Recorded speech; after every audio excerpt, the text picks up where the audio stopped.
to get the lessons easily. It's tangkup time. We learn all things, it's very fine, masaya.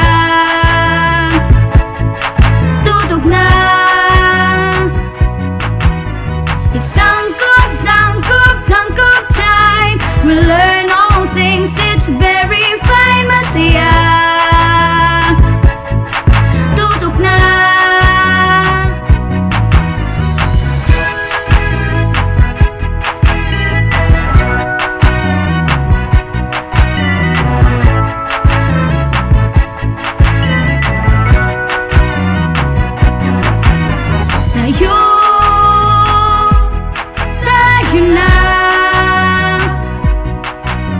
Let's come and learn together, supporting one another. We love, we care, we share. It's tangkup time. We learn all things, it's very fine, masaya. Tutok na. It's tangkup time. We learn all things, it's very fine, masaya. Tutok na. It's tangkup time. We learn all things, it's very fine, masaya. Tutok na. It's tangkup time. We learn all things, it's very fine, masaya. Tutok na. It's tangkup time. We learn all things, it's very fine, masaya. Tutok na. Tangkup time.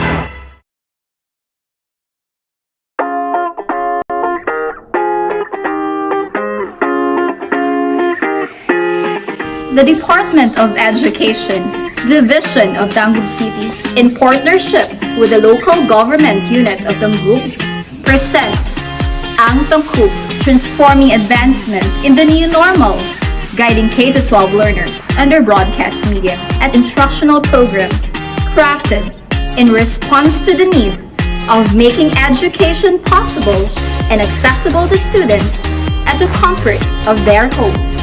It covers the most essential competencies, thematically layered in drama plays which were originally written, directed, and performed by teachers to see to it that education is securely provided. This is Ang Tangkup.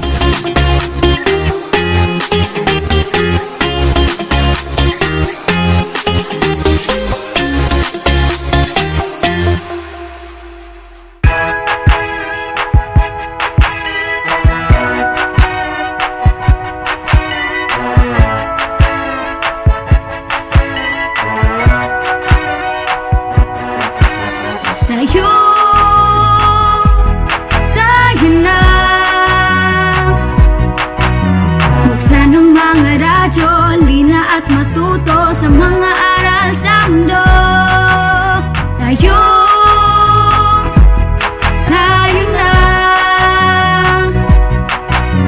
Tumutok na sa TV, mag-aral ng maigi to get the lessons easily. It's tangkup time. We learn all things, it's very fine, masaya. Tutok na. It's tangkup time. We learn all things, it's very fine, masaya. Tutok na.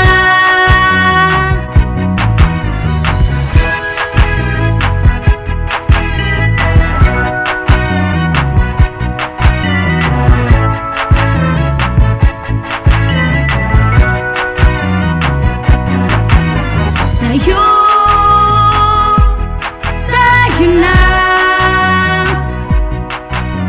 Let's come and learn together, supporting one another. We love, we care, we share.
Good afternoon, constellation of stars. Especially to our senior high school learners who are with us in our FB Live. Welcome to Astral Academy Cyber School.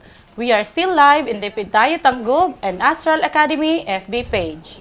I am Ma'am Shermay S. Epong from Tanggub City National High School. And I am Ma'am Siti Badria Dato Dakula, also from Tanggub City National High School. And we are your teacher facilitators today. May hapon, Ma'am Buds. Assalamualaikum, Ma'am Sherry. Good afternoon. Today is March 8, 2022. We will be discussing two subjects this afternoon. The first subject is Discipline and Ideas in Applied Social Sciences. And the second subject is Community Engagement, Solidarity, and Citizenship. Okay, so for Discipline and Ideas in Applied Social Sciences, Week 5, Learning Competencies, identify the goals and scope of social worker, and explain the principle and core values of social work, value rights, responsibilities, and accountabilities. Okay, yes, ma'am. No, so that would be our activity or Discussion. Competency for this week. No, so we will be talking about social worker, ma'am. No, Yes. so one of the future careers ni siya sa ato ang mga YUMS students, no, nga posible mahimo silang social worker in Yes. the future. But before that, learners, no, before we go further with our discussion, please prepare your self-learning materials because we are going to discuss our first subject today after a short break. This is Astral Academy Cyber School.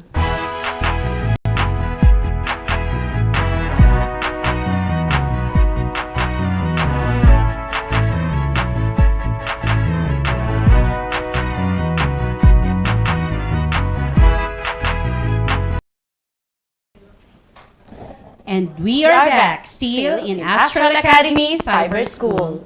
Okay, Ma'am She. So, we are now in the week 5 in the Discipline and Ideas in Applied Social Sciences subject. So, we will be talking about social worker.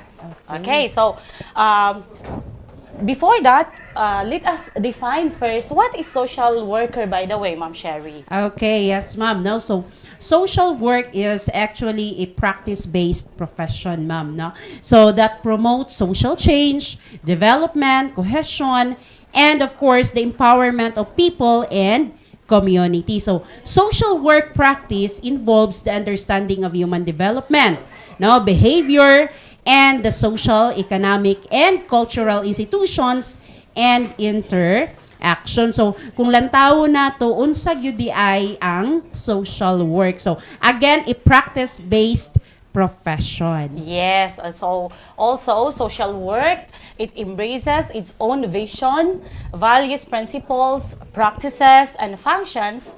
It is an evolving profession that grows in institutional, political, and social context.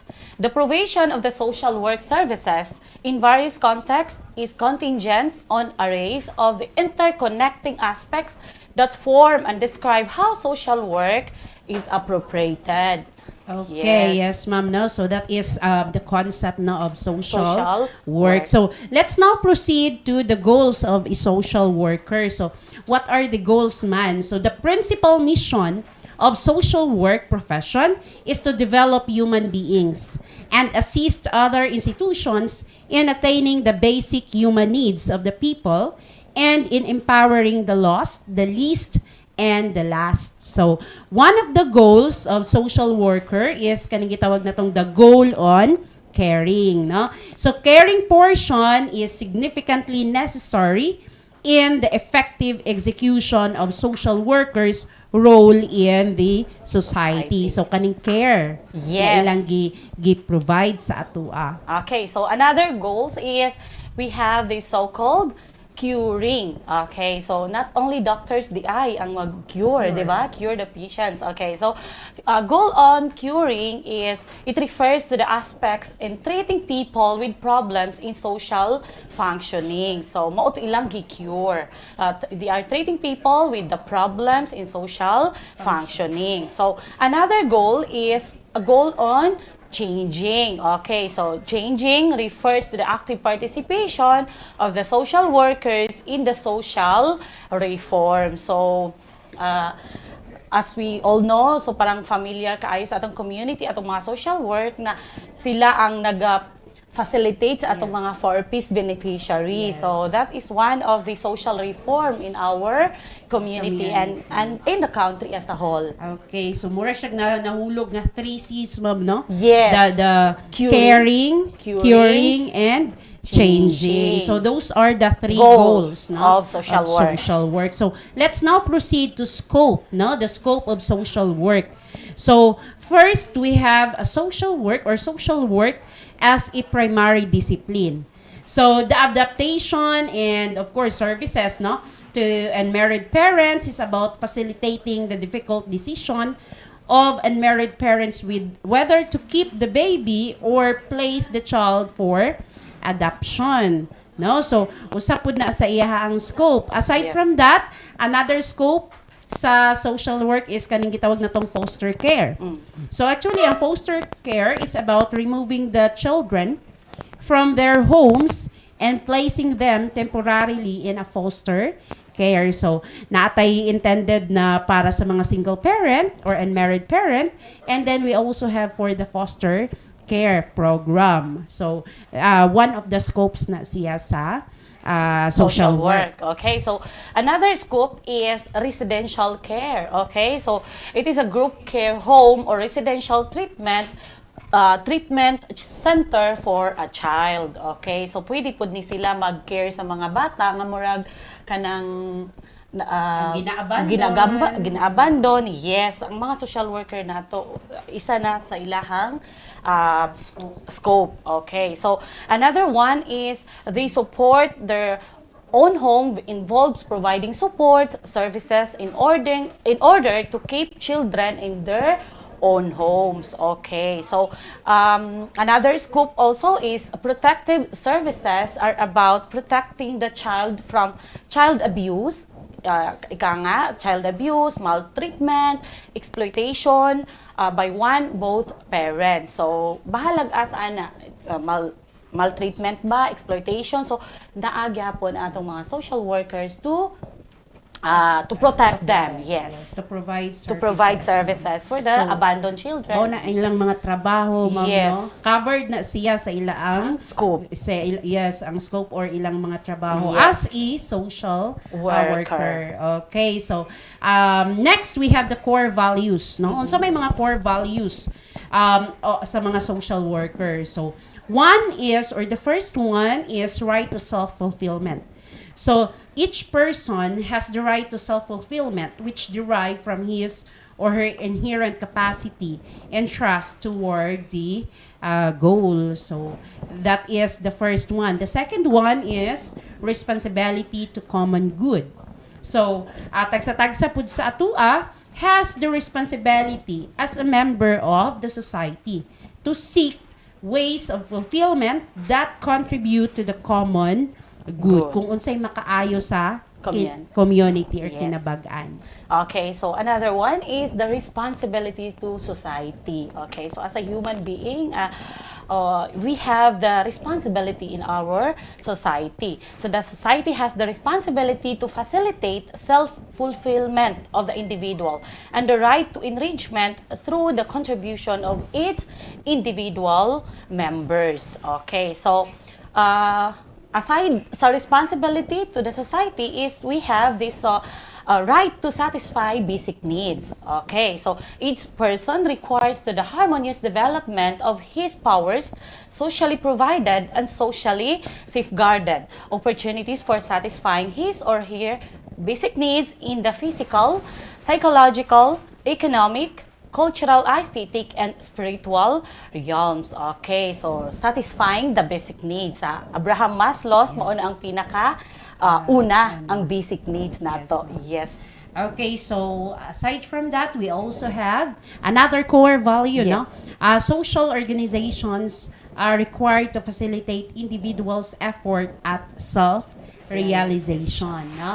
And then this self-realization and contribution to society permits both self-realization and contribution to society by the individual, social organization, and then it must make available socially provided devices for need satisfaction as wide range variety and quality as the general welfare allows. So, self-realization. Yes. Okay? Okay. So we have the principles of social work. Okay. So first in the principle of social work is ang gitawag nato na acceptance. Okay? So acceptance, this involves receiving the clients as they are under any circumstances and understands the meaning and causes of the client's behavior. Okay? So yung mga social work natin, they are helping the clients to accept whatever, kung sino man sila, yes.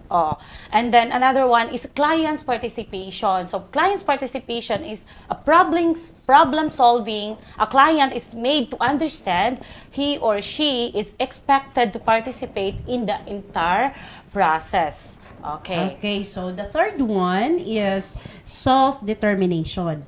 So kani siya nga principle, the idea behind this principle is the clients. Okay? So kinsa man nga clients, it can be individual, it can be groups or communities who are of course in need, have the right to determine their needs and how they should be met. So that is self-determination principle.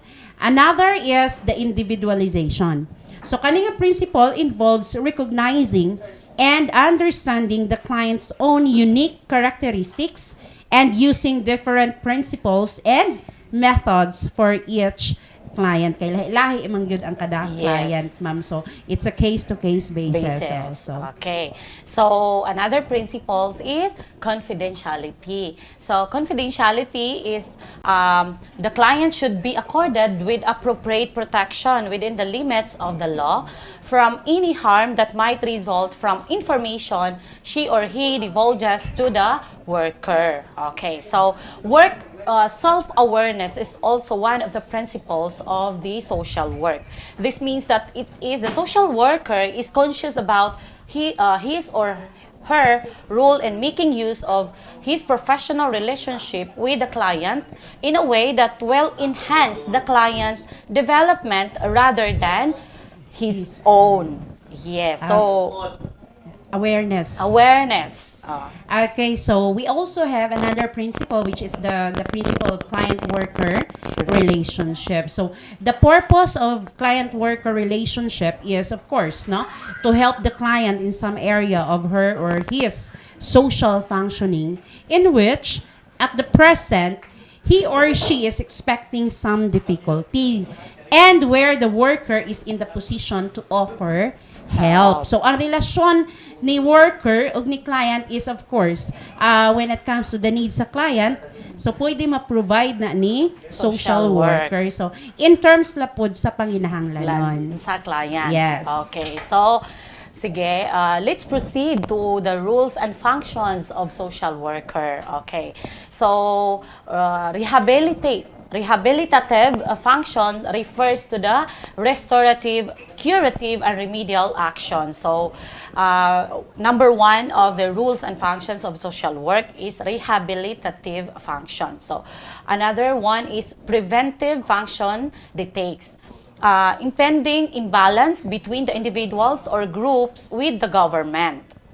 And also, development function ascertains and strengthens the full potential in individual groups and communities. Okay, so those are the rules and functions of social work. They are going to rehabilitate and preventive functions and developmental function. Okay, so aside from that, ma'am, we also have the responsibility, accountabilities of social worker.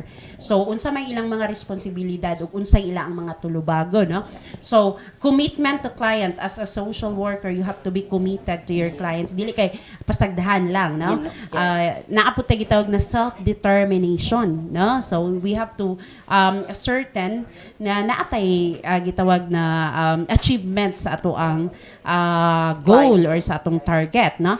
Informed consent. So we have to bear in mind that naay rights pod ang ato ang mga clients. So we have to inform whatever the consequences, no, the possible consequences sa atong buhaton nga program, no, or service to the client. So we also have competence in terms of providing social services, and of course kanang gitawag nato nga kanang competence when it comes to the application of the knowledge sa social worker. Now, cultural competence and social diversity. We have to look into na sa kada community, diverse yun. Dili pareha, no? Oh, Dili yes. dili yun ingon nga parehag kultura, parehag tradisyon. They have differences. Yes. So as a social worker, you have to be mindful of the cultural background, no, sa imong kliyente. And then conflict of interest. We have to look into things, no, nga pwede malikayan, no, pwede malikayan nga dili na gitawag na to magka-conflict pa or dili ma-compromise ang imo ang gihatag nga serbisyo. Again, as a social worker, you have to be of service to your client, no? So dili kay self-interest siya. Privacy and confidentiality. Again, when it comes to privacy and confidentiality, there are cases that needs to be confidential and not to be disclosed, no, to anyone or to the public. So we have to respect the privacy Of your clients. Yes, and access to records. Again, when it comes to this, in line with number 7, privacy and confidentiality. Not all, no, can access records, no, can access records of the clients. Again, we have to bear in mind that there is what we call the right to privacy of each and everyone. Okay. So, marami ang mga responsibilities and accountabilities of the social workers. Yes, And isa pa doon ang ginatawag nating sexual relationship. So ang social workers nato, they should avoid to have a relationship or sexual relationship with their clients, of course. So another one is physical contact. So hindi pwede na magkaroon ng physical contact with your clients. So kailangan it should be avoided or it must be avoided, of course.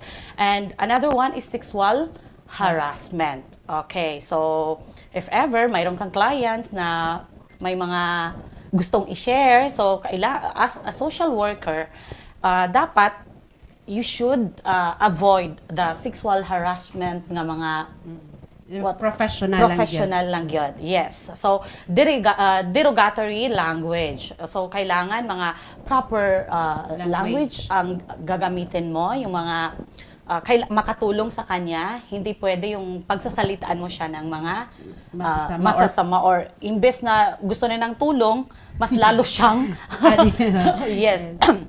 And another one is clients who lack decision-making capacity. So, if you have clients who lack decision-making capacity, you have you are going to help them to make decision. Tutulungan mo siya to make decision kasi hindi siya maka-decide kasi they have the lack of decision making. So you will be the one to help your clients. So payment to services. So you should it should be avoided to the social worker na magpabayad sa imuhang services. So you will help the clients without for free. Yes. So interruptions of services. So if ever kasi minsan may mga sa social, hindi naman lahat, no? Yes. Some. There are some nga parang if may mga questions, yung mga may mga tanong sa kanila yung mga clients, minsan baka na masungit, 'di ba? So dapat it should be avoided too. Yes, and then termination of service. So those are the responsibilities and accountabilities of social worker. Okay, so again, as mentioned earlier, we have the competency, ma'am, no, for this week week 5, ma'am, no? Yes. So that is the role and function of a social worker. So for this week's activity, no, learners, can you check your SLM, no? Turn to your activity week 5. Okay, so sa inyong activity, you have there the choose and explain activity. So choose and explain at least one principle and one role and function of social worker, and then discuss this based on your understanding, and you may cite, of course, examples based on your encounters with a social welfare agency. So, unsa man nga agency? Example, DSWD or CSWD diri sa Tanggob. No, kay common man ni sa ato kay di ba na ay mga social worker nga mga to sa atong mga barangay, ma'am, no? Labi na kay naa sila ay mga i-follow up sa kabahin sa mga 4Ps or any social services na i-provide sa DSWD. Yes. So that is your activity. Learners, now choose and explain. Okay, so more discussions when we return. This is Astral Academy Cyber School.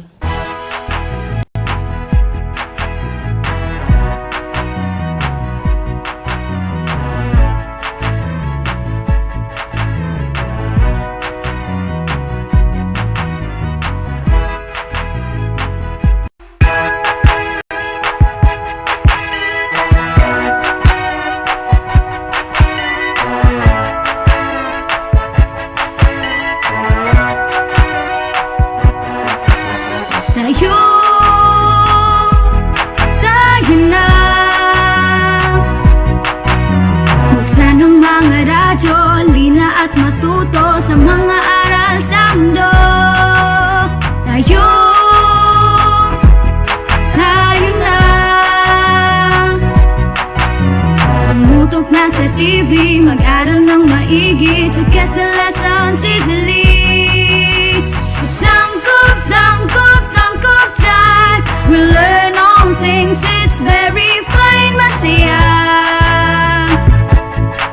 Tutok na,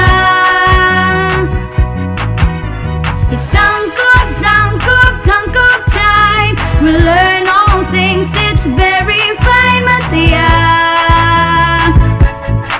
Tutok na.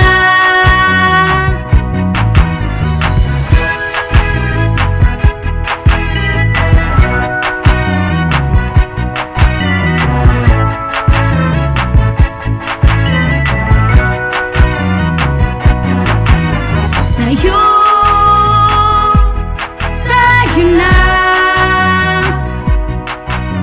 let's come and learn together, supporting one another. We love, we care, we share. It's tangkop time, we learn all things, it's very fine, masaya. Tutok na, it's tangkop time, we learn all things, it's very fine, masaya. Tutok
And We are back. Still in Astral Academy Cyber School. We are still live in DepEd tayo Tangub and Astral Academy FB page and YouTube channel. Yes, ma'am. Again, welcome learners to our 5th week of this semester, Community Engagement, Solidarity, and Citizenship. Yes. So for this week's competency, Ma'am Bads, no, recognize the value of undertaking community action, modalities, and acknowledge interrelationship of self and community in undertaking community action. Yes, Ma'am Sherry. So last week we have our learners have learned the different typologies of community, and it is a great help to our learners, the future researchers of the social change to focus and deepen their analysis of the particular community.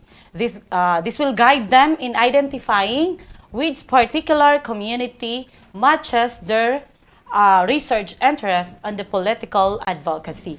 Okay, yes, ma'am. No, exactly, Ma'am Bads, no? So, communities do not just sprout up for no reason. So, quoting, of course, the German philosopher Gottfried Wilhelm Leibniz, no, second principle that there must be a sufficient reason for its existence. Okay, so, this week's competency recognizes the value of undertaking community action modalities. It's because, again, naata sa usa ka society, naata sa usa ka community. The question is, nganong naata, no? So, what's the reason behind our existence, no? So, since our learners know our target competency, so learners at the end of this lesson or this competency, of course, you are expected, no, to recognize the value of undertaking community action modalities.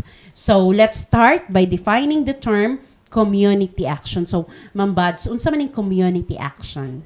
Okay, so Ma'am Sherry. So, community actions is a manifestation of collective grasp and ownership of a situation that generally has an effect of them, such as situation touches their sense and sensibilities as individuals and as a group. Okay. Yes, ma'am.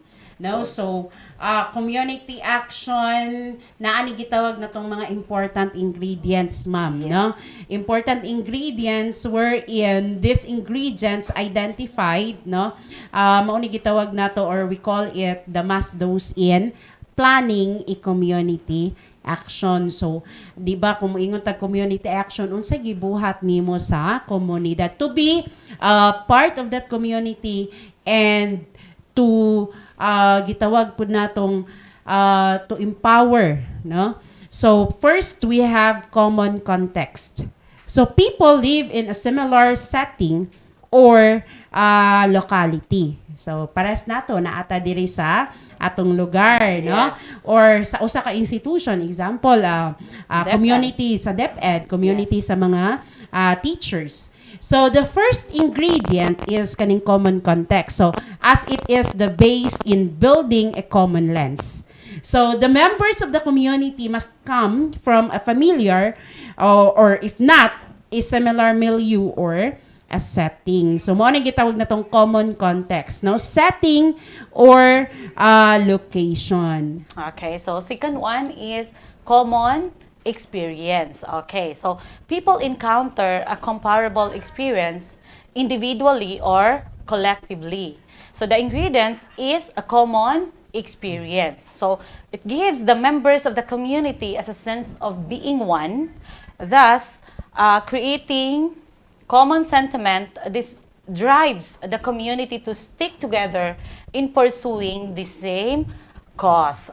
Okay, so common experiences. Experience. So that One is of the ingredients. in the community actions.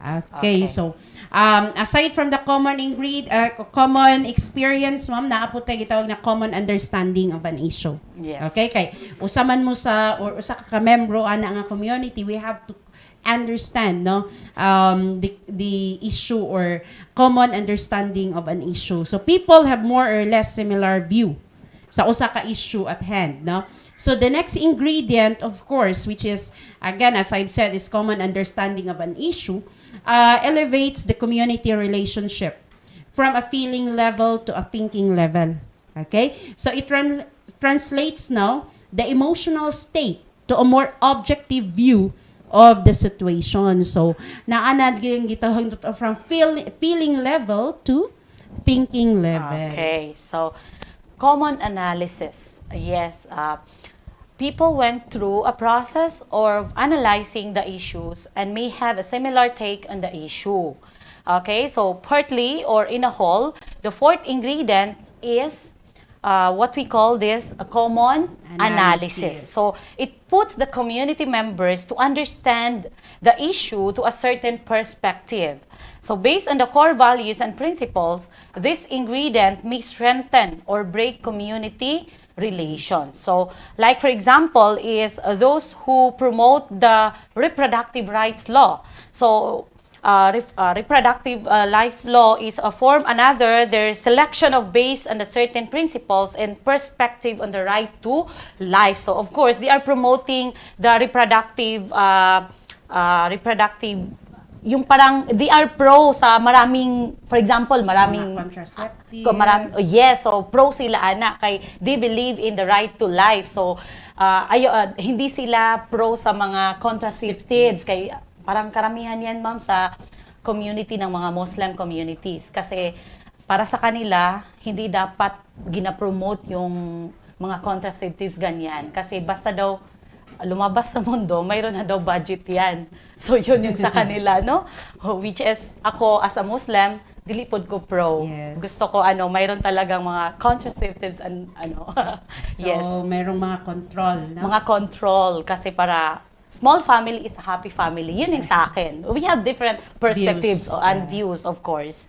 Okay, so we also have an acceptable standard. So people usually establish a minimum standard in undertaking an action together. So kaning fifth ingredient no is an acceptable standard. So this ingredient paves the way for a process of reaching compromises, setting minimum standards, and targeting bottom line. So often because of differences in core values and principles, the community will target minimum standards. So these targets or processes must always be present and cannot be compromised. So sa isa ka community, isa ka grupo, organization, we have to look into what's the minimum standard, no? Minimum standards nga kung baga acceptable sa matag miyembro.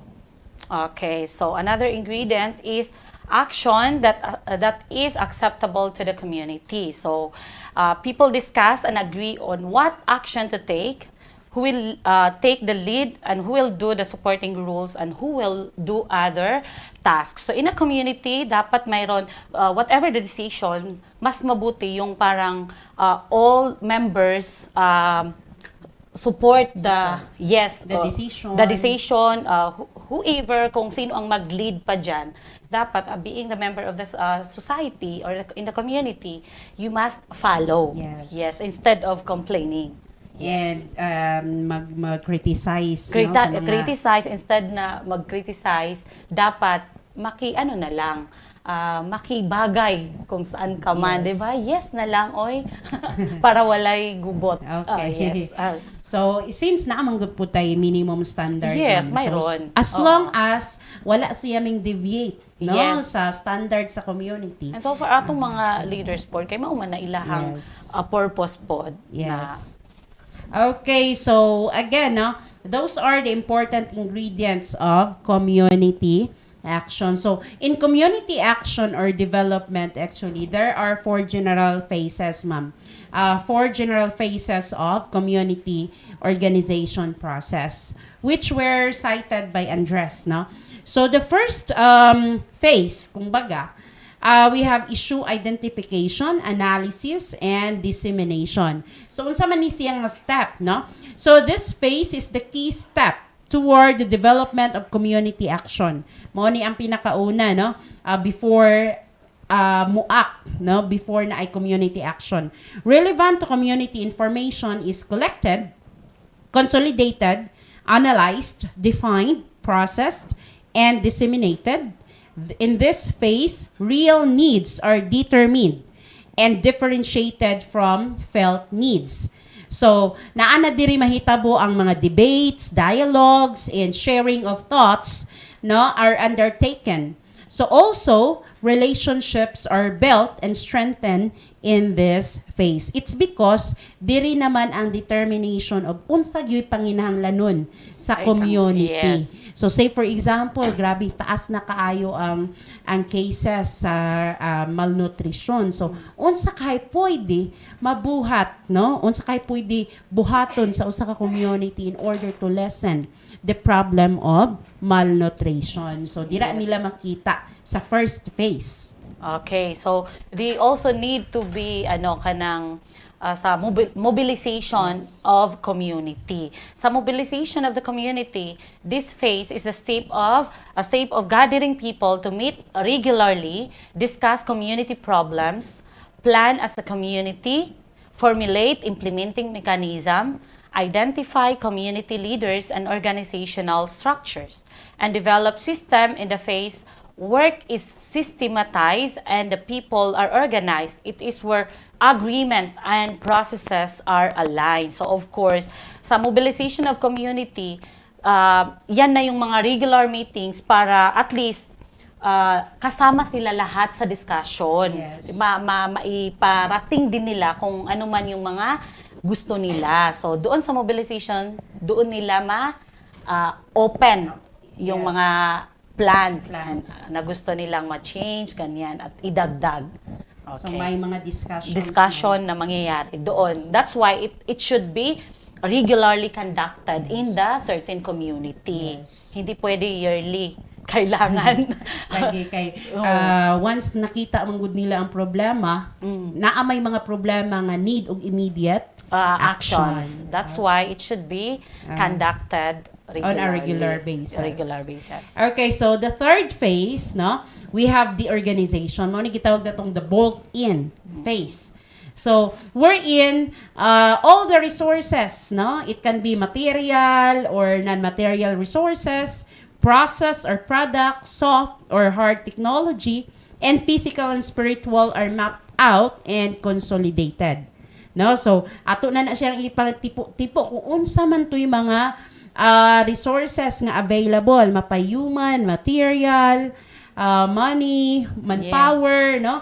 It is the phase where what is lacking and what is available are determined. Strengths and weaknesses are identified, options are laid down, and plans are implemented in a systematic and organized manner. So, again, sa organization, since naa naman ang bolt-in, kung baga, of all resources, dili pod makita kung unsay tuy mga kakulangon, no? Unsay mga available. So in that case, nakita naman kung unsa tuy kulang, so most probably mapangitaan og pamaagi, no? Para masolusyonan kung unsay kulang. So that is the third phase, which is organization.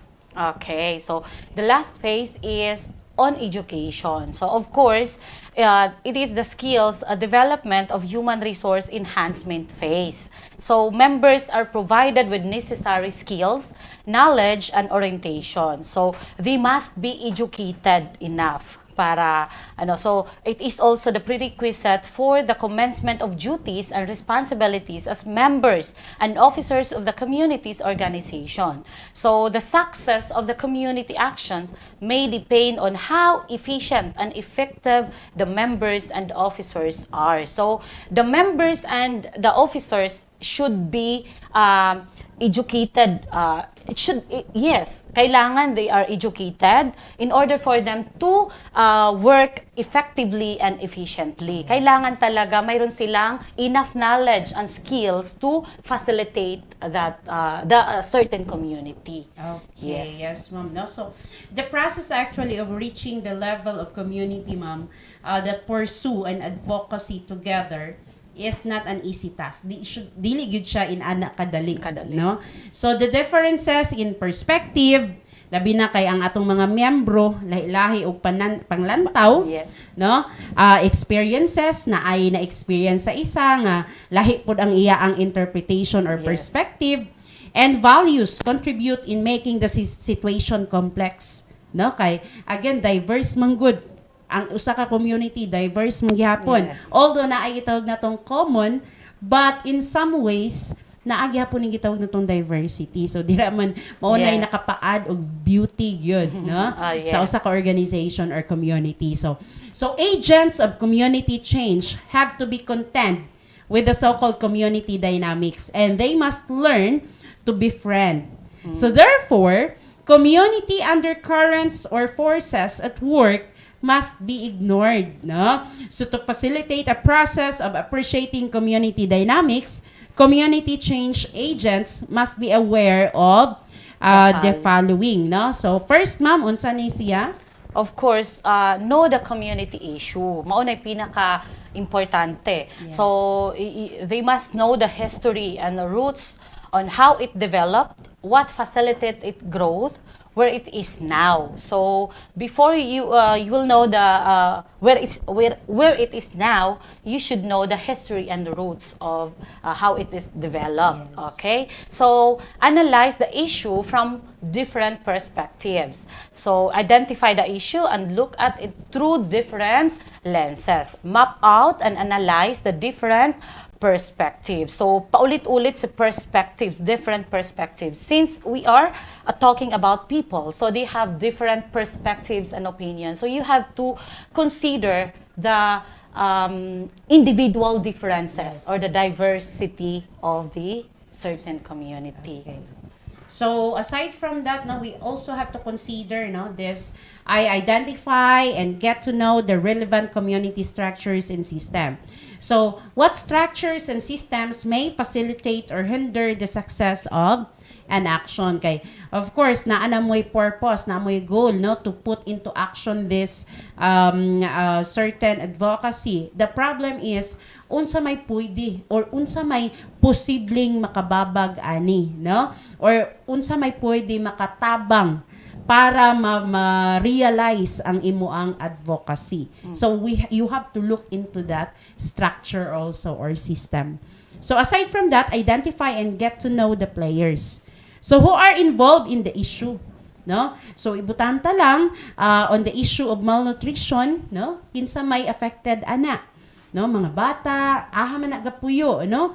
Who are the interest groups? So kinsa Yes. pud tong posible nga pwede makatabang, no, in order to realize, no, the community action nga inyong giplanuhan. Oh, so yes. So they also need to identify the community power actors. So who are involved in the issue?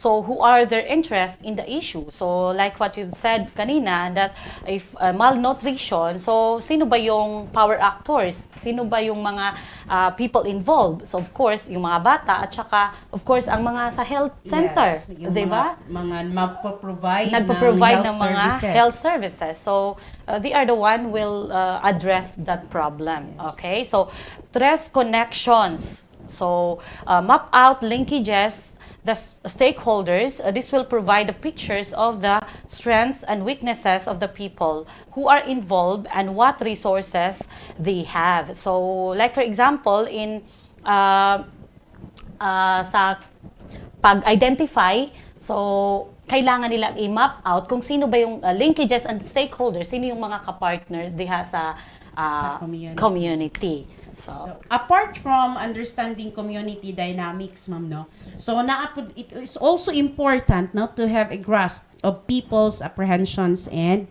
fears, no. So there is a need, of course, to undertake a process of converting these anxieties into an animo or spirit, no, that would motivate and steer people's action. So dili malikaya na agud ding mga kahadlok ba kaha, no, especially in the implementation of this community action. However, again, in order to convert that anxieties, no, or kanang kahadlok ba kaha, no, into a spirit of animo, kinahanglan nato nga i-motivate nato ang mga tao to put this into action. So it is not meant to agitate people, but to lead them to appreciate the value and the expected outcome of the collective action. So this is easier said, actually this is easier said than done, ma'am.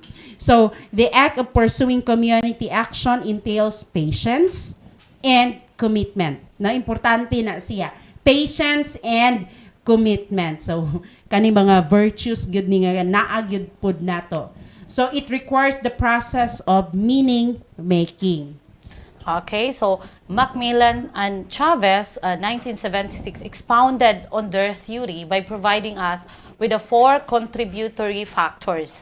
As you read them, think about the community that you are part of. Okay, so yes, so more discussions after a short break. This is Astral Academy Cyber School.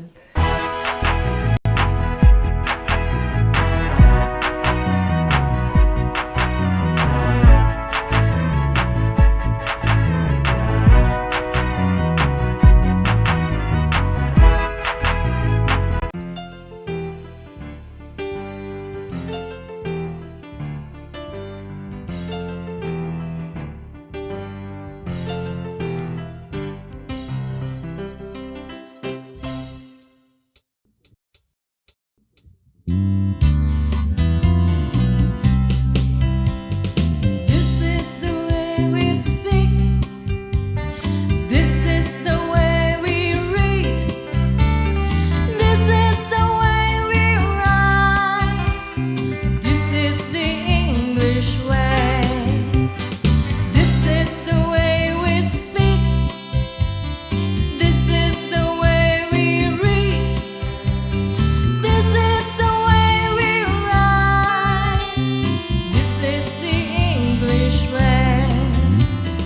Come and learn to speak and write of the language of the world. Learn to understand the language of the world. This is the way.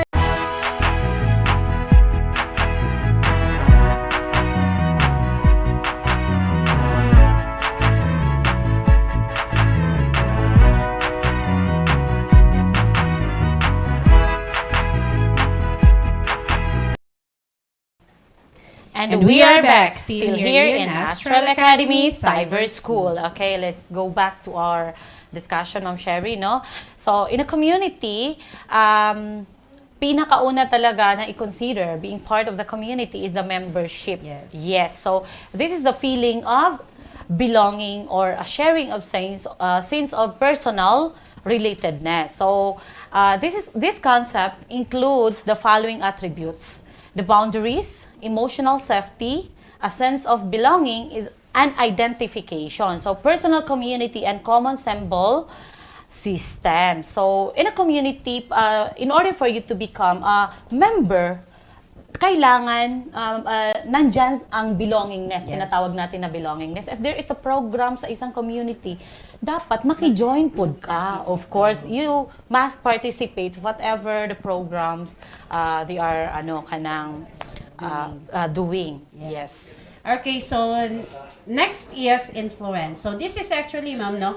This is also understood as a sense of mattering. Yes. No? I matter, you matter. Yes. So its basis is to work both ways, with members feeling that they are influencing the community, and of course, the community having influence over its members, no? So mo ning gingon ako kaganing ha, I matter, you matter, so matter. we all matter. We give respect to each other, Yes. kumbaga, no?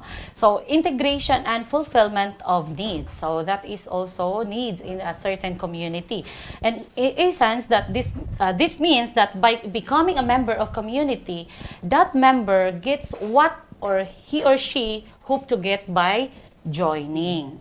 Okay. So as part of the community also, ma'am, naatay gitawag na shared emotional connection.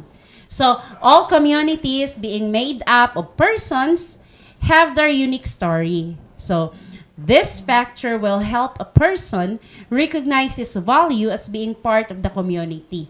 No? So, again, ma'am, no, I guess ang atong mga learners, no, ready na sila to answer the activity. Yes. So, learners, please turn your self-learning materials to activity 5 and provide or answer of what is asked in your activity. Okay, yes, ma'am. No, so for this week, again, activity 5, you will recognize the value of undertaking community action modalities. So, and acknowledge interrelationship of self and community in undertaking community action by making an essay about your experience. So, as a student learner, no, you have to make an essay, write an essay, no, about your experience. So, here are the instructions nga naa sa inyo ang SLM.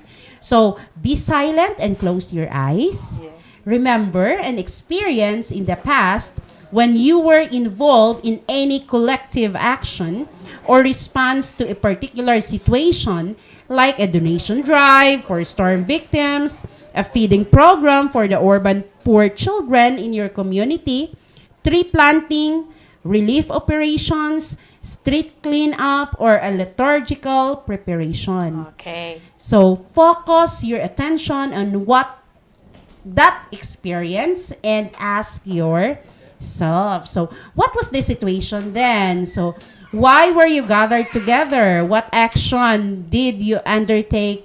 Why did you do those actions? What happened? What did you learn? And what will you recommend for future action? So, that would be your activity for this week. Okay, so to the senior high school learners, please check the second attendance marker on the top of your screen. Yes. Okay, so senior high school learners, senior high school stars, we hope that the lessons we imparted to you this afternoon will be of great help, especially, of course, in recognizing your value, no, in your community. No? Okay, so if you have questions or comments, please write it down below. Okay, so this has been your Ma'am Siti Badria Manalokan Dato Dakula from Tangled City National High School. And I'm your Mom Sherry May S. Epong, still from Tangled City National High School. See you next week. Keep Bye-bye. safe, everyone. Bye. Bye.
Hello! Welcome back mga grade 7 Mathematics. Today is another brand new day to learn another lesson in mathematics.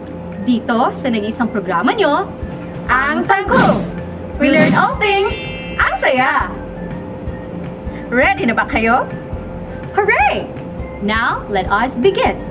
At this point, you may have mastered the concepts of point, line, and plane. Now, you may also be wondering what happens when two lines or rays intersect at a certain point. This situation creates an angle between the lines or rays.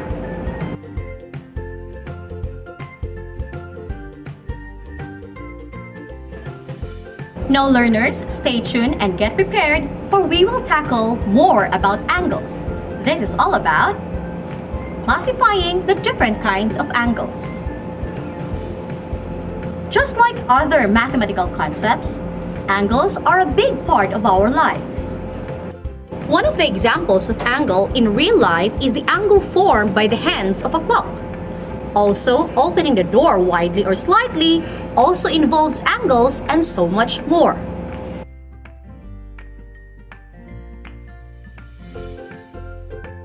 In geometry, an angle is a figure formed by two rays with common endpoint and which are not on the same line. The two rays are called the sides of the angles, while the common endpoint of these two rays is called the vertex. In figure 1, rays NA and rays NR are the two sides of the angle. Point N is the vertex of the angle.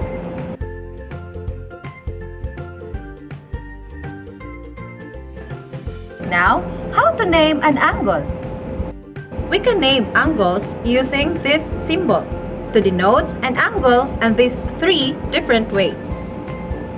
To name an angle, first, by using the letters of the points on the sides of the angle. For example, using the letters of the points on the sides of the angle in this example can be named angle ANR or angle RNA. Note, in using this, the vertex should always be placed in the middle of the two other points. Second, by using only the vertex. The angle in the example can be named angle N, using the vertex only. Third, by using the number placed on the interior of the angle. Thus, this angle can be named as angle 1. Hence, the angle given can be named angle ANR or angle RNA, angle N, or angle 1.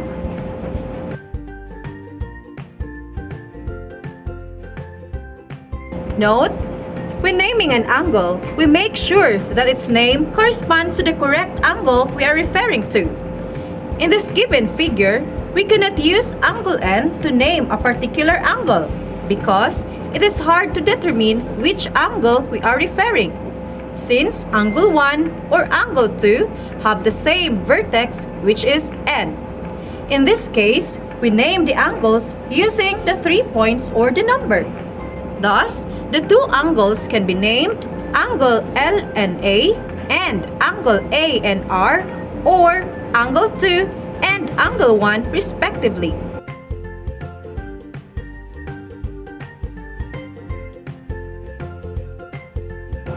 Do you get it? Good! Now, let us learn on how to measure an angle. Have you wondered how wide the opening of a door should be by the time you open it?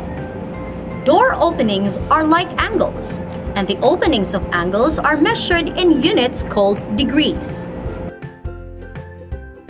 The phrase measure of an angle refers to the opening made from one side of the angle to the other side. To get this measure, we use a measuring device called protractor. Before we can classify angles, we need to know first how to measure them using the measuring device. To be able to do so, let's first get familiar with the parts of the protractor. These parts are called the outer scale. This is also called the inner scale. This is what we call the baseline. And, of course, the center.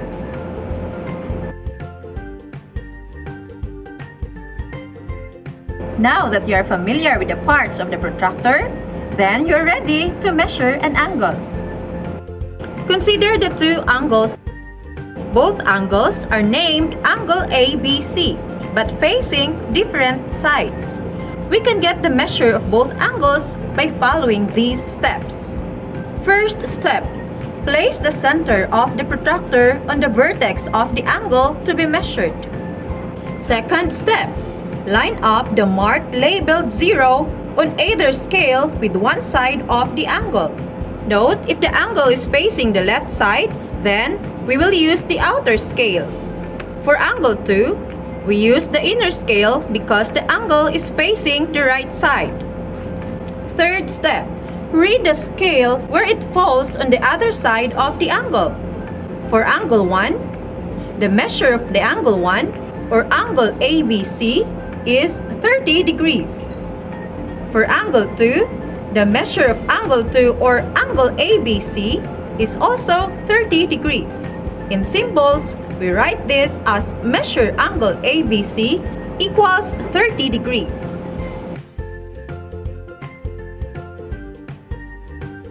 You might be wondering why we study the measure of an angle, right? This is because angles are classified according to their measurements. In geometry, there are 3 classifications of the kinds of angles according to their measures. These 3 classifications are: first, acute angle. Acute angle is an angle whose measure is greater than 0 degrees but less than 90 degrees. Just like these examples. 30 degrees is an example of acute angle. 65 degrees is also considered as acute angle. Another classification is right angle. A right angle is an angle whose measure is exactly 90 degrees.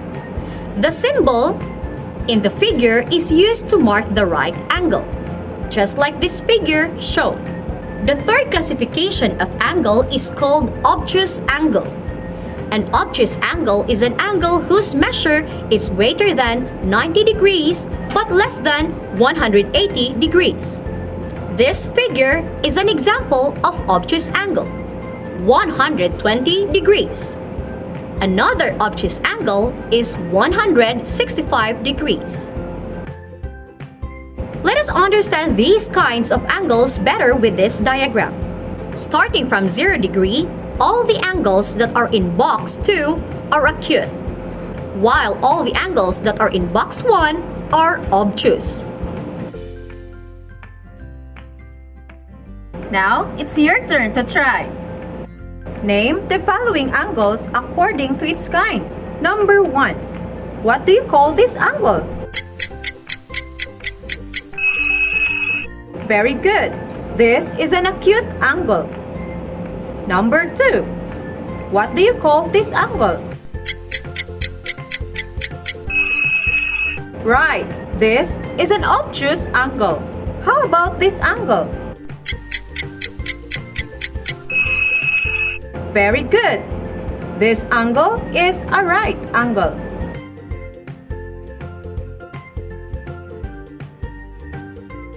Complicated?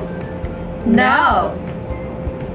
Now, since you have learned classifications of angles, then it's time to get your activity sheet in this lesson and answer the given activities. Let us read the directions. Activity A. Name me. Name the given angle in 3 ways.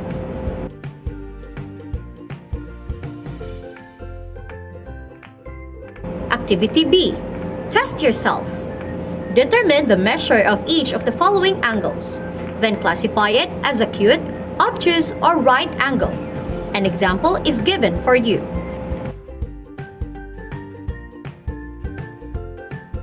Take your time in answering the activities. If you have questions or clarifications, you may contact the number of your teacher printed below your activity sheet.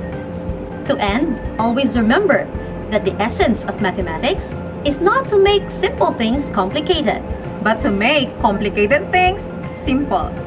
Grade 8 learners, stay tuned and get ready for Math 8 is coming next. Good luck and God bless everyone!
Welcome back mga grade 8 mathematics. Today is another brand new day to learn another lesson in mathematics.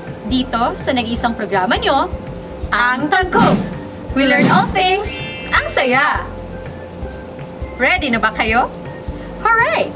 Now, let us begin.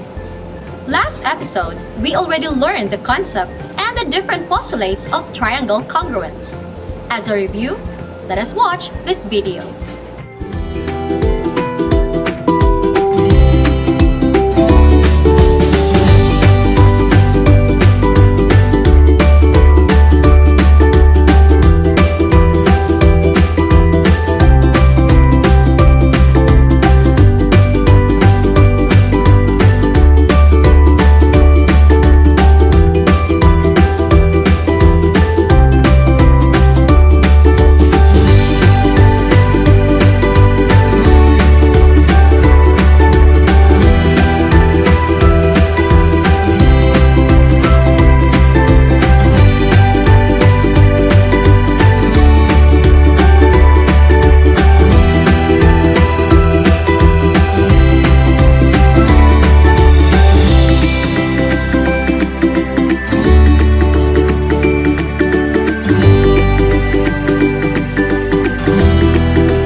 Now learners, stay tuned and bear with us today for we will now apply the triangle congruency as we learn about solving corresponding parts of congruent triangles. Let us have an example. Consider these two triangles. Label these two triangles with the given information and solve for x, y, and z. These are the following given. Triangle APT is congruent to triangle WOC. Measure of angle A is equal to 30 degrees. Measure of angle P is equal to 100 degrees. Measure of angle W is equal to y plus 20 degrees. Measure of angle O is represented by x minus 20 degrees. Measure of angle C is also represented by z plus 30 degrees. Now, let us check the process. Now, to find the value of y, considering measure of angle A is equal to the measure of angle W. Substituting the given, we now have 30 degrees is equal to y plus 20 degrees. Using the SPE or the subtraction property of equality, we now subtract both sides of the equation by 20 degrees. We now have 30 degrees minus 20 degrees is equal to y plus 20 degrees minus 20 degrees. Combining like terms, 30 minus 20 degrees is equal to 10 degrees. 20 minus 20 degrees is equal to 0. We now have 10 degrees is equal to y. Or it can also be written as y is equal to 10 degrees. Now, to find the value of x, we now consider that measure of angle P is equal to the measure of angle O. Now, let us substitute the given.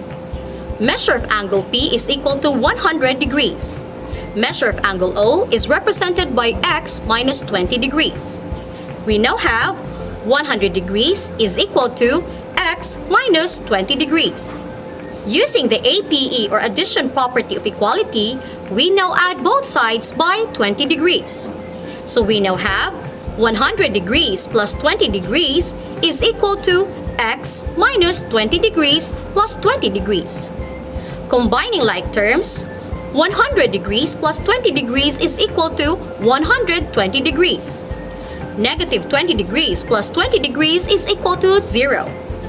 We now have 120 degrees is equal to x. Or it can also be written as x is equal to 120 degrees. Now, how are we going to solve for the value of z? Well, first, let us consider that the measure of angle T is equal to the measure of angle C. Since measure of angle T is unknown, then we have to solve first for the measure of angle T. We know that the total degrees of a triangle is equal to 180 degrees. So we can have this equation. Measure of angle A plus measure of angle P plus the measure of angle T is equal to 180 degrees. Substituting the values, we now have measure of angle A is equal to 30 degrees. Measure of angle P is equal to 100 degrees. The equation would now be 30 degrees plus 100 degrees plus the measure of angle T is equal to 180 degrees. Combining like terms, 30 plus 100 is equal to 130 degrees. So we now have 130 degrees plus the measure of angle T is equal to 180 degrees. Using the SPE or the subtraction property of equality, we now subtract both sides of the equation by 130 degrees. We now have 130 degrees minus 130 degrees plus the measure of angle T is equal to 180 degrees minus 130 degrees. Combining like terms, 130 minus 130 degrees is equal to 0. 180 minus 130 degrees is equal to 50 degrees. Therefore, the measure of angle T is equal to 50 degrees. Now substituting this value to our equation, measure of angle T is equal to the measure of angle C, we now have 50 degrees is equal to Z plus 30 degrees. Using the SPE or the subtraction property of equality, we now subtract both sides of the equation by 30 degrees. We now have 50 degrees minus 30 degrees is equal to Z plus 30 degrees minus 30 degrees. Combining like terms, 50 minus 30 degrees is equal to 20 degrees. 30 minus 30 is equal to 0. So we now have 20 degrees is equal to Z, or Z is equal to 20 degrees. Therefore, the value of X is equal to 120 degrees. The value of Y is equal to 10 degrees. And the value of Z is equal to 20 degrees.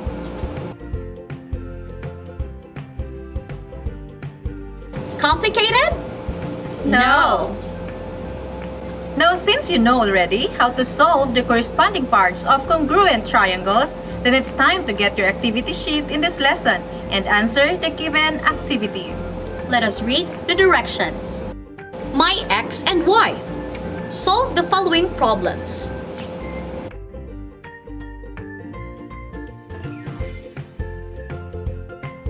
Just take your time in answering the activity. Now, if you have questions or clarifications, you may contact the number of your teacher printed below your activity sheet. To end, always remember that learning is a treasure that will follow its owner everywhere. So education must continue. Grade 9 learners, stay tuned and get ready for Math 9 is coming next. Good luck and God bless everyone!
Welcome back mga grade 9 Mathenics! Today is another brand new day to learn another lesson in mathematics.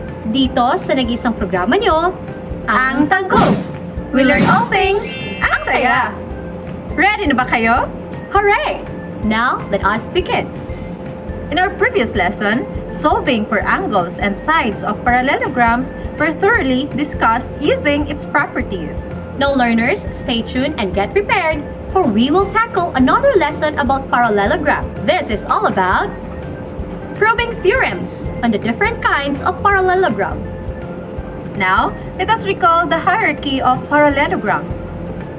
Rectangle, rhombus, and square are quadrilaterals that are parallelograms. They are known as special parallelograms. They are special since all the properties of a parallelogram are present in square, rhombus, and rectangle. Rectangle. A rectangle is a parallelogram with 4 right angles. Rhombus. A rhombus is a parallelogram with 4 equal sides.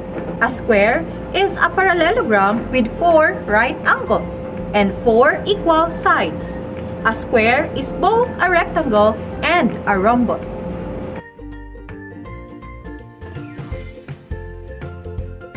Now, here are the theorems on the special parallelograms. Theorems on rectangle.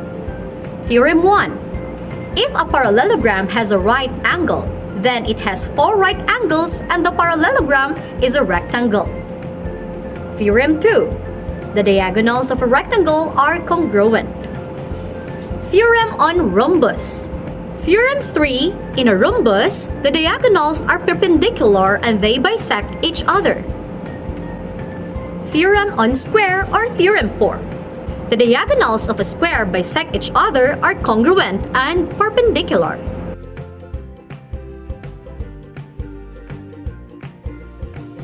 Now, let's prove theorems on special parallelograms. Let's start with theorems on rectangle. Theorems on rectangle. Theorem 1. If a parallelogram has a right angle, then it has 4 right angles and the parallelogram is a rectangle. To prove this theorem, we have given ABCD is a parallelogram with angle A right angle. Prove that angle B, angle C, and angle D are right angles. Now, here is the proof together with the statements and their corresponding reasons. First statement, ABCD is a parallelogram. Angle A is a right angle. The reason is given. Second, measure angle A is equal to 90 degrees. This is by definition of right angle. Third, angle A is congruent to angle C. Angle B is congruent to angle D. The reason, in a parallelogram, opposite angles are congruent. From the third statement, it follows that measure angle A is equal to measure angle C. Measure angle B is equal to measure angle D. This is by definition of congruent angles. Fifth statement, measure angle C is equal to 90 degrees. This is by substitution from statement number 2 and statement number 4. Sixth, measure angle A plus measure angle B is equal to 180 degrees. The reason is, in a parallelogram, any 2 consecutive angles are supplementary. Next, 90 degrees plus measure angle B is equal to 180 degrees. This is by substitution from statement number 2 and statement number 6. Eighth statement, measure angle B is equal to 90 degrees. This is by subtraction property of equality. Next, measure angle D is equal to 90 degrees. The reason, substitution from statement number 4 and statement number 8. Next, angle B, angle C, and angle D are right angles. The reason is, if the measure of an angle is 90 degrees, then it is a right angle.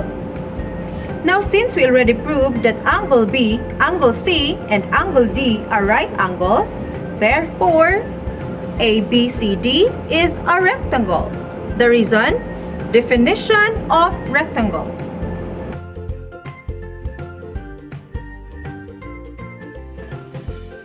Theorem 2 of the theorems of rectangle. The diagonals of a rectangle are congruent. Given ABCD is a rectangle with the diagonals AC and BD.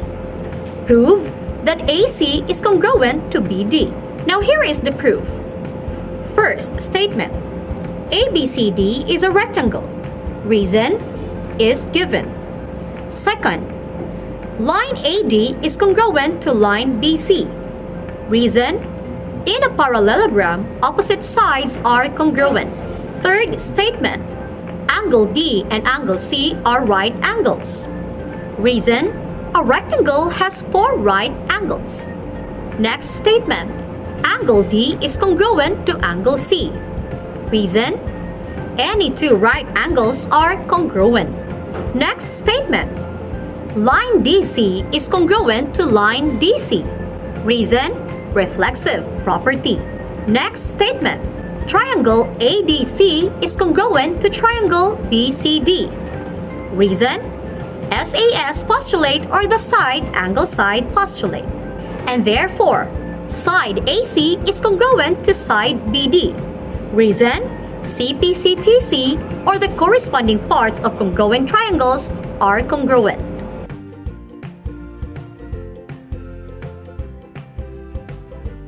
Now, let us proceed proving theorem on rhombus. Theorem 3. In a rhombus, the diagonals are perpendicular and they bisect each other. To prove this theorem, given ABCD is a rhombus, prove that AC is perpendicular to BD. Now, here is the proof. First statement, ABCD is a rhombus. The reason is given. Second, AB is congruent to BC. Reason, definition of rhombus, since rhombus has 4 equal sides.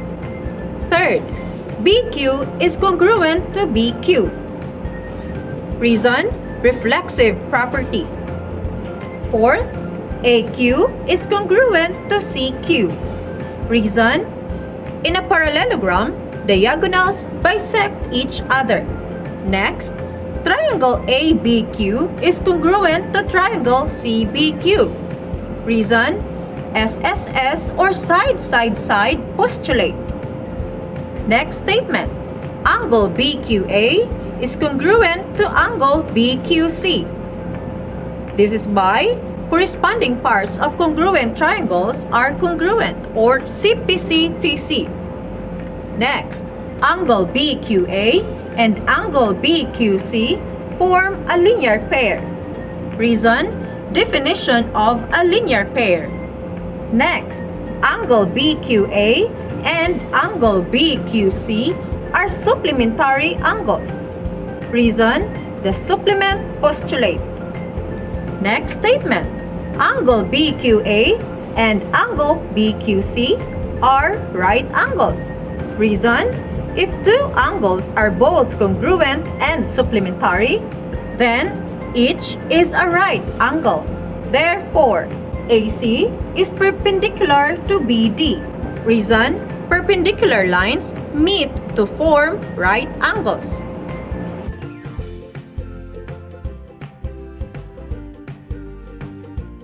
Now let us prove the theorem of square. Theorem on square or the theorem 4 states that the diagonals of a square bisect each other are congruent and perpendicular. Given ABCD is a square, let us prove that AC is equal to BD and AC is perpendicular to BD. Here is the proof. First, ABCD is a square. Reason, given. Second statement, AD is equal to BC. Reason, definition of square. Third statement, angle BAD is equal to angle ABC. The reason, definition of square. Next, AB is equal to BA. Reason, reflexive property. Next, triangle ADB is congruent to triangle BCA. Reason, SAS or side angle side postulate. Next, AC is equal to BD. Reason, CPCTC or corresponding parts of congruent triangles are congruent. Next statement, OB is equal to OD. Reason, the diagonals of a parallelogram bisect each other. Next statement, AB is equal to AD. Reason, definition of square. Next, AO is equal to AO. Reason, reflexive property. Next, triangle AOB is congruent to triangle AOD. Reason, SSS or side-side-side postulate. Next statement, angle AOB is equal to angle AOD. Reason, CPCTC or corresponding parts of congruent triangles are congruent. Next statement, angle AOB plus angle AOD is equal to 180 degrees. Reason, if two angles from a linear pair, then the two angles are supplementary. Next statement would be 2 times AOB is equal to 180 degrees. Reason, addition property of equality. Next statement, angle AOB is equal to 90 degrees. Reason, division property of equality. This follows that AO is perpendicular to BD, and this implies AC is perpendicular to BD. Reason, definition of perpendicular.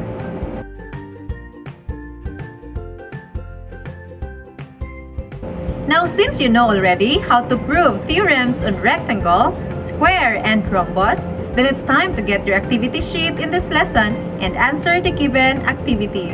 Let us read the directions. Complete me. Complete the 2-column proof for each of the following.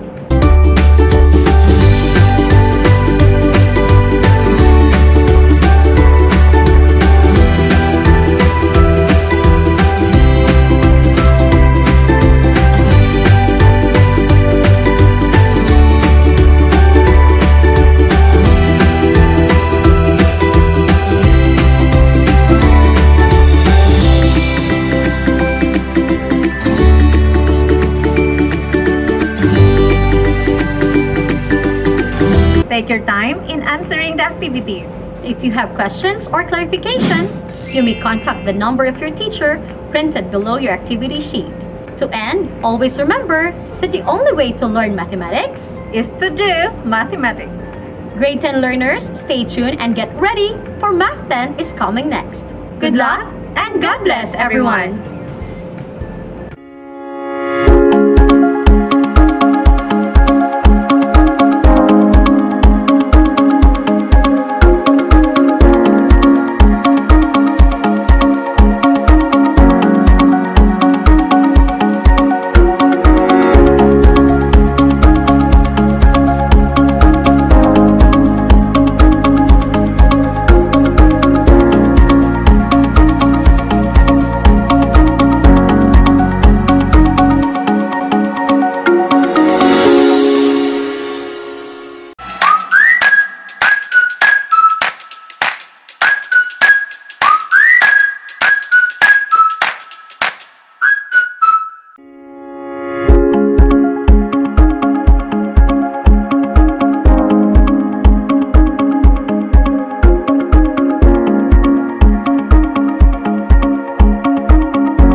Welcome back mga grade 10 mathematics. Today is another brand new day to learn another lesson in mathematics.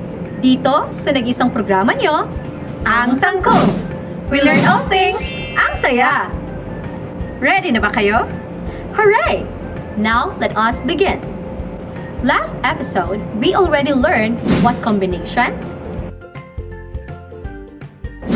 and permutations of objects and identify real-life situations of the difference of the combinations and permutations. This time, learners, stay tuned and bear with us today, for we will learn another lesson, and this is all about events and union and intersection of events. Now, let us start with the important terms of this topic. Event. Event is a possible one or more outcomes in an experiment. When we say outcomes, these are the events that may result in an experiment. Example, in throwing a die once, for instance, 5 comes out. Here, 5 is an example of event. Experiment. When we say experiment, it is any circumstance whose outcome can't be determined or uncertain. Example, tossing a coin, flipping a die, throwing balls in a box. Sample space. Sample space is the collection of possible outcomes in an experiment. It is oftentimes labeled as S or U. Example, in throwing a die once, the possible events are 1, 2, 3, 4, 5, and 6. So the sample space would be S is equal to the set of 1, 2, 3, 4, 5, 6.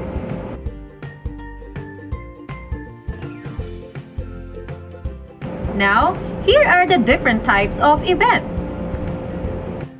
First, we have simple event or elementary event. It is an event with single sample point in a sample space. The number of times it can occur in an experiment is only 1. Example, in throwing a die once, the chance that says 3 will appear is only 1. That is a simple event. In symbol, E or event is equal to the set of 3. Another type of event is compound event. Compound event is an event with 2 or more sample points in a sample space. The chance of 2 or more events happening at the same time, or 2 simple events taken together. The number of times it can occur in an experiment is more than once. Example, tossing a coin twice will generate the sample space. S is equal to the set of head-head, head-tail, tail-head, and tail-tail. Each event has 2 sample points such as E1 or event 1 is equal to the set of head-head, or E2 or the second event is equal to the set of tail-head. Third type of event is independent events.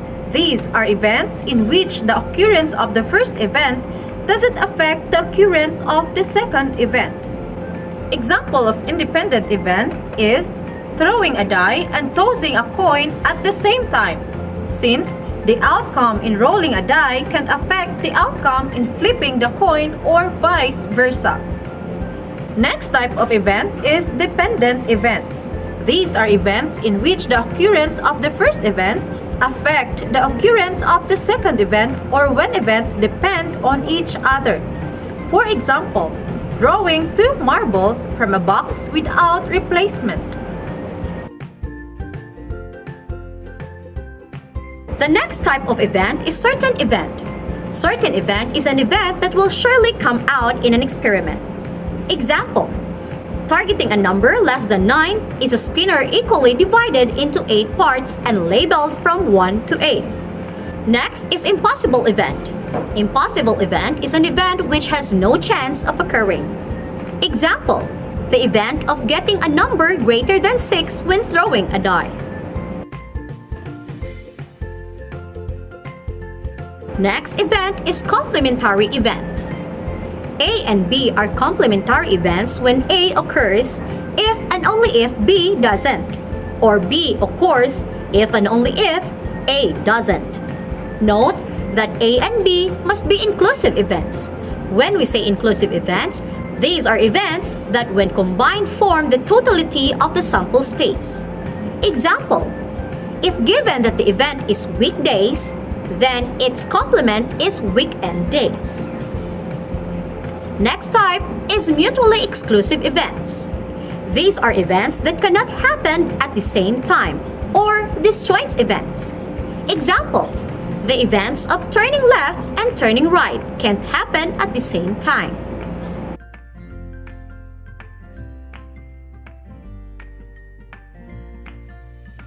This time, you will be learning the basic operations of events, the union and intersection of events. Universal set. Universal set is composed of all the events or elements or sets under certain condition, usually denoted by capital letter U. Each object in a set is called an element of the set. Subset.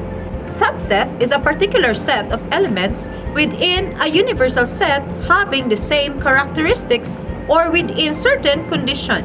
Example, if U or the universal set is equal to the set of real numbers, then subset to this could be set A is equal to the set of integers.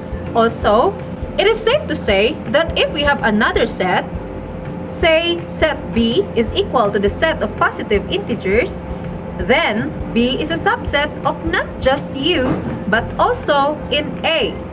In symbol, A is a subset of U. B is a subset of A. B is a subset of U.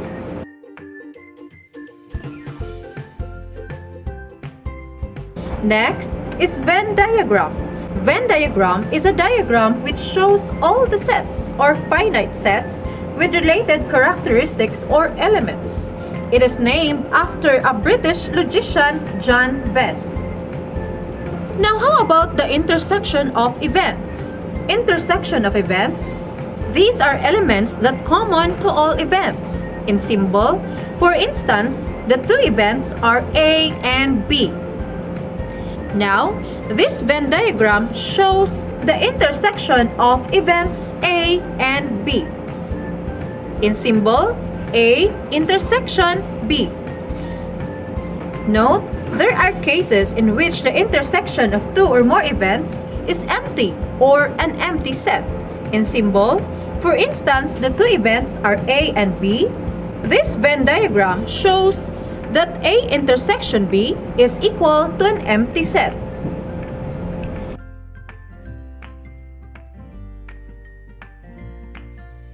Next is union of events. These are elements present to all events. In symbol, for instance, the two events are A and B. Now, this Venn diagram shows A union B, or the union of the two events A and B. Now, let us have an example. Given that U or the universal set is a set that contains 1, 1/2, 2, 5/2, 3, 4, 5, 6, 7, 8, 9, 10, and 10.8. Set A is a set of all x such that x is an even number less than 11. Set B is a set of x such that x is a prime number less than 11. Now, let us find the union of A and B and the intersection of A and B. Now, let's check the solution. Let's make first a Venn diagram to easily present the given above. On the Venn diagram, you have noticed that on the circle A or set A contains the even numbers less than 11.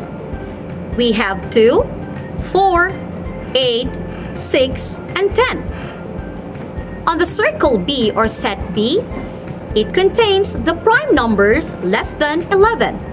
We also have 2, 3, 5, and 7. You also have noticed that the numbers 1/2, 1, 5/2, 9, and 10.8 is already outside the circles, but it's part of the universal set, since these numbers are not part of set A, which are even numbers less than 11, and set B, which are prime numbers less than 11. Now, if we get the union of A and B, we now have the set containing 2, 3, 4, 5, 6, 7, 8, and 10. Now, the intersection of this given set is a set that contains 2, because 2 is an even number less than 11 and at the same time a prime number less than 11.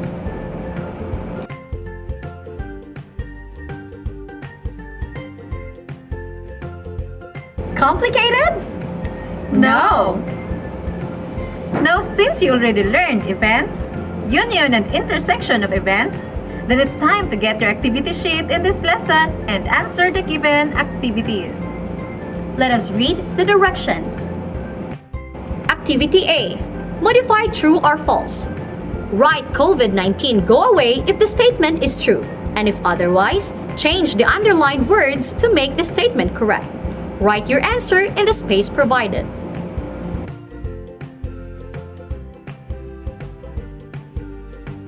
Activity B. In the following scenario given below, draw a Venn diagram to illustrate the relationship of the sets or events. Then, identify the union and intersection of the given sets or events.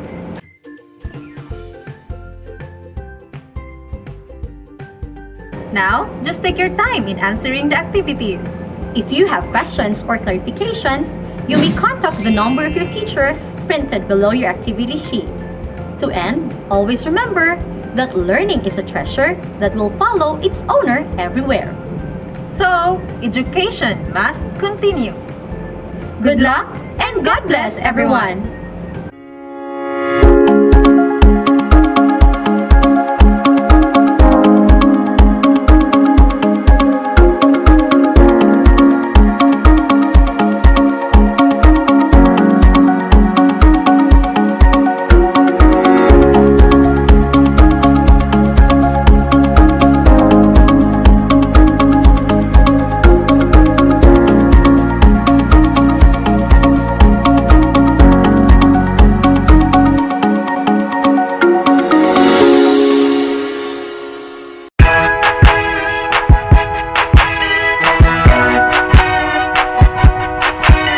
We hope that you have learned the most essential lessons you need to master.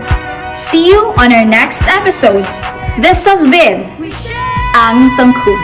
It's tangkop time. We learn all things. It's very fun. Masaya. Tutok na.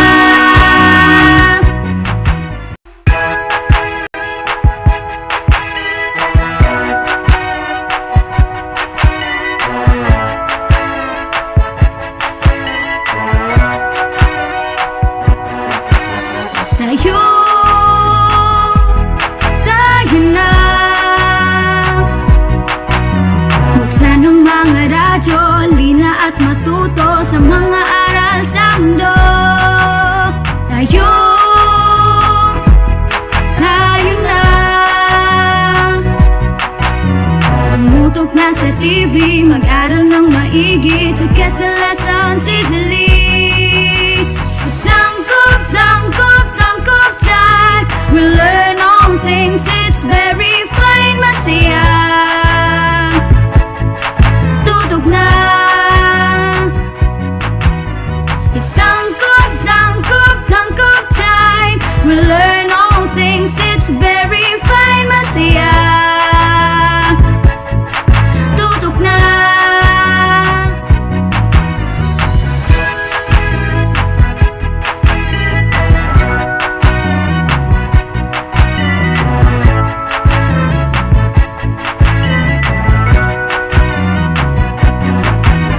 Tayo. Tayo na. Let's come and learn together, supporting one another. We love, we care, we share. It's tangkop time. We learn all things, it's very fun, masaya. Tutok na. It's tangkop time. We learn all things, it's very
The Department of Education, Division of Dangub City, in partnership with the local government unit of Damgub, presents Ang Tangkup, Transforming Advancement in the New Normal, guiding K-12 learners under broadcast media and instructional program crafted in response to the need of making education possible and accessible to students at the comfort of their homes.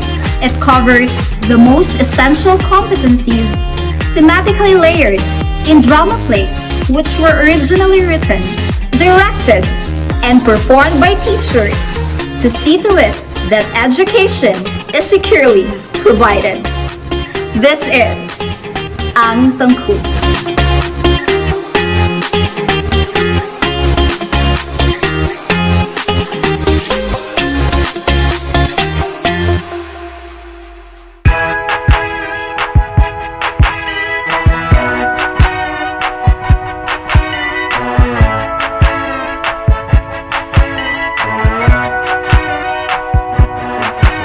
Tayo, tayo na.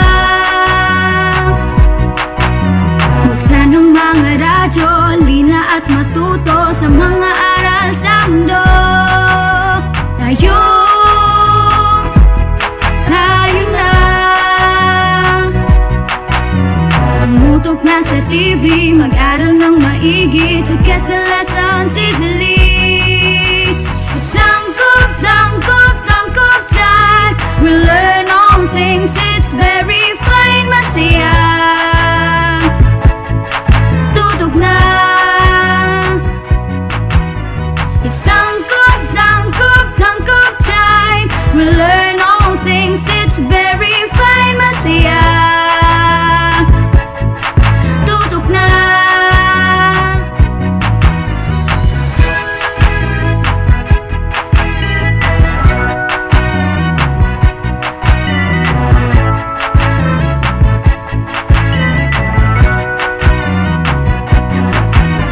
Tayo, tayo na. Let's come and learn together, supporting one another. We love, we care, we share. It's tangkup, tangkup, tangkup time. We learn all things, it's very fine, masaya. Tutok na. It's tangkup, tangkup, tangkup time. We learn all things, it's very fine, masaya. Tutok na. It's tangkup, tangkup, tangkup time. We learn all things, it's very fine, masaya. Tutok na. It's tangkup, tangkup, tangkup time. We learn all things, it's very fine, masaya. Tutok na. It's tangkup, tangkup, tangkup time. We learn all things, it's very fine, masaya. Tutok na. Tangkup, tangkup time.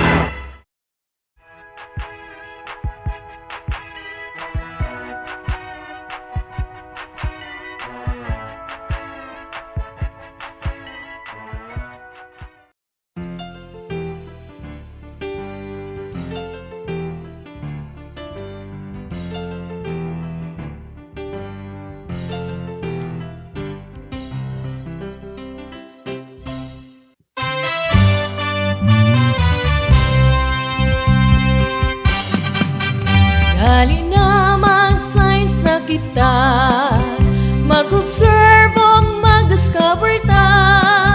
Living things o non-living things, mga stars o mga planeta. Dali na mag-science na kita, mag-observe o mag-discover ta. Living things o non-living things, mga stars o mga planeta. Mga stars o mga planeta.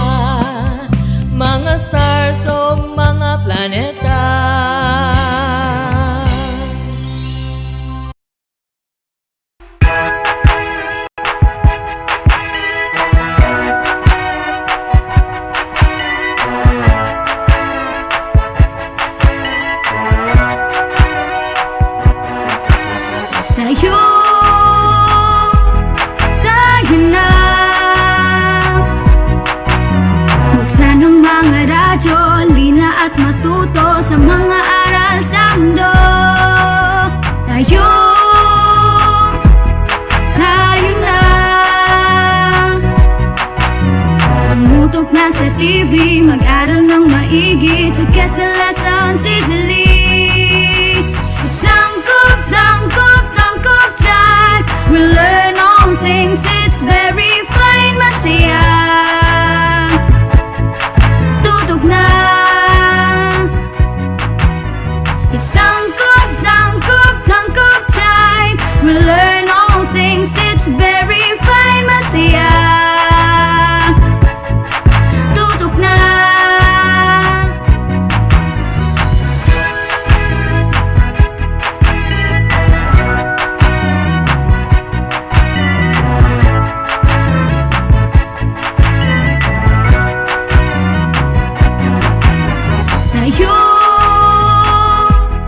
Tayo na.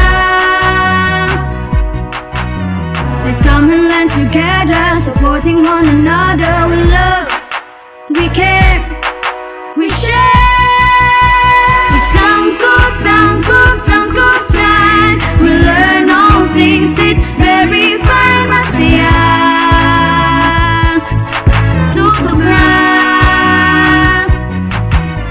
It's tangkop, tangkop, tangkop time. We learn all things, it's very fine, masaya. Tutok na. It's tangkop, tangkop, tangkop time. We learn all things, it's very fine, masaya. Tutok na.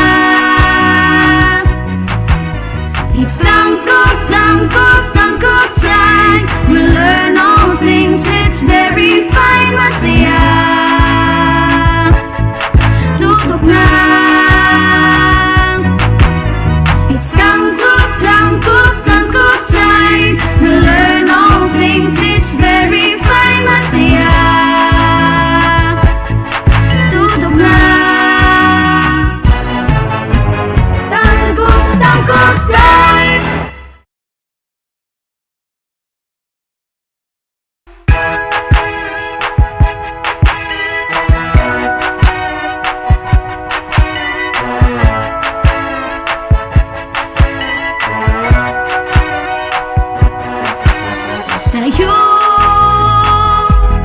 Tayo na. Buksan ang mga radyo, lina at matuto sa mga aral sa mundo. Tayo na. Tumutok na sa TV, mag-aral ng maigi to get the lessons easily. It's tangkop, tangkop, tangkop time. We learn all things, it's very fine, masaya. Tutok na. It's tangkop, tangkop, tangkop time. We learn all things, it's very fine, masaya. Tutok na.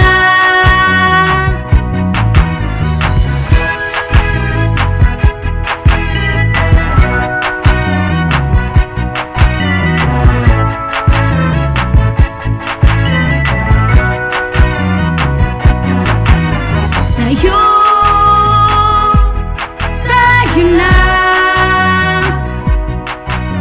Let's come and learn together, supporting one another. We love, we care, we share. It's tangkop, tangkop, tangkop time. We learn all things, it's very fine, masaya. Tutok na. It's tangkop, tangkop, tangkop time. We learn all things, it's very fine, masaya. Tutok na. It's tangkop, tangkop, tangkop time. We learn all things, it's very fine, masaya. Tutok na. It's tangkop, tangkop, tangkop time. We learn all things, it's very fine, masaya.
welcome to Astral Academy Cyber School. Okay, so today is Tuesday, and pag Tuesday, kami ang inyong makauban. I am Miss Elvin Nueva. And of course, Ma'am Gay Soterio Saavedra. So learners, welcome sa atuang Quarter 3, Week 5 here in Astral Academy Facebook Live. And again, since today is Tuesday, so of course it is Mathematics Day para sa atuang Grade 7 to Grade 10 learners. Alright, so welcome mga Mathematics. So Ma'am Gay, sugdan na nato, mag-start as tong Grade 7 lesson. Okay, so for Grade 7 Mathematics lesson, we are going to derive relationships of geometric figures using measurements and by inductive reasoning on supplementary angles, complementary angles, congruent angles, vertical angles, adjacent angles, linear pairs, perpendicular lines, and parallel lines. But last week, Ma'am LV, if you remember, learners also that nag-focus the last week on supplementary angles, complementary, congruent, and vertical angles. So this time, we'll be focusing on adjacent angles, linear pairs, perpendicular lines, and parallel lines. Okay? So now let us start with adjacent angles. Okay, so here. So what is adjacent angles? Now to properly derive relationship of angles class, whether adjacent ba sila og dili, consider this figure right here. So here in our figure, we have angle, this one, angle QRT. So this angle, okay. Also, consider this angle TRS. So this angle. Now, so we are going to derive the relationship of these two angles if they are adjacent angles ba or dili. But by the way, when we say adjacent angles class, here, adjacent angles are two angles which have a common vertex, a common side, but have no common interior points. So timaan ang tulo ka conditions para matawag na tong duha ka angles og adjacent. Dapat mo satisfy sa tulo. First, naay common vertex. Second, naay common side. Third, walay common interior points. Okay, now let us see if kanibang duha ka angles QRT and TRS adjacent angles ba sila. Now, first, looking at angle QRT, the vertex of angle QRT here is point R or R. For angle TRS, this angle, the vertex is also R. So, same sila og vertex, meaning they have a common vertex. So, ning satisfy na sa first condition, which is on the definition of adjacent angle. Second, naa by common side ang duha ka angles. So, ato asusihon. For angle QRT, the sides are QR, so this side, and TR. Okay? For angle TRS, this angle, the sides are TR or RT and RS. So, na by common nga side or side nga nagbalik-balik, of course, naa. So, we have this side, RT or TR, the common side of the two angles. So, ning satisfy na sa ikaduha nga condition based on the definition of adjacent angle. Then, third is dapat walay common nga interior points. So, here, for the interior points of angle QRT, so interior points meaning points nga makita sa sulod sa angle. So, for QRT, ang mga interior points gyud makita ani nga part. Okay? And for angle TRS, of course, the interior points are located inside or at this part. So, as you can see, if angle QRT, naara diri ang mga interior points. For angle TRS, naara po diri ang mga interior points. So, naabay mga interior points nga nag-intersect or common sa duha ka angles. Well, as we observe, walay common interior points. Now, since ning satisfy sa tulo ka conditions ning duha ka angles nga naay common vertex, naay common nga side, and have no common interior points, then we can say that angle QRT and angle TRS are adjacent angles. Okay?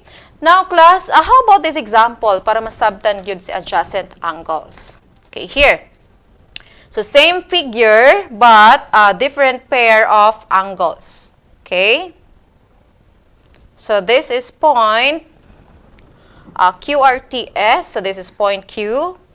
Point R here. So, point T here and point S. Okay. So, different pair of angle rather. Okay? So how about this angle QRS, kaning dako nga angle, and this angle TRS. Okay? Kaning nga pair of angles. Matawag ba ni nato sila class og adjacent angles? Well, let us see. Dapat na ay common vertex, next na ay common side, and the next is no common interior points. Okay. For angle QRS, this angle, kaning dako nga angle, the vertex is R. For angle TRS, the vertex is also R. So, they have common vertex. Now, how about the common side? For angle QRS, the sides are QR and RS. And for angle TRS, the sides are TR or RT and RS. So, obvious kaayo class nga ang common nga side is this side, RS. So, ning satisfy sa condition nga na common vertex, na common nga side. But how about the interior points? Again, dapat walay common nga interior points para matawag na itong adjacent angle. So, here. For angle QRS class, ang mga interior points is makita gyud ani nga mga parts. Okay? So, naagid sa sulod ani nga angle QRS.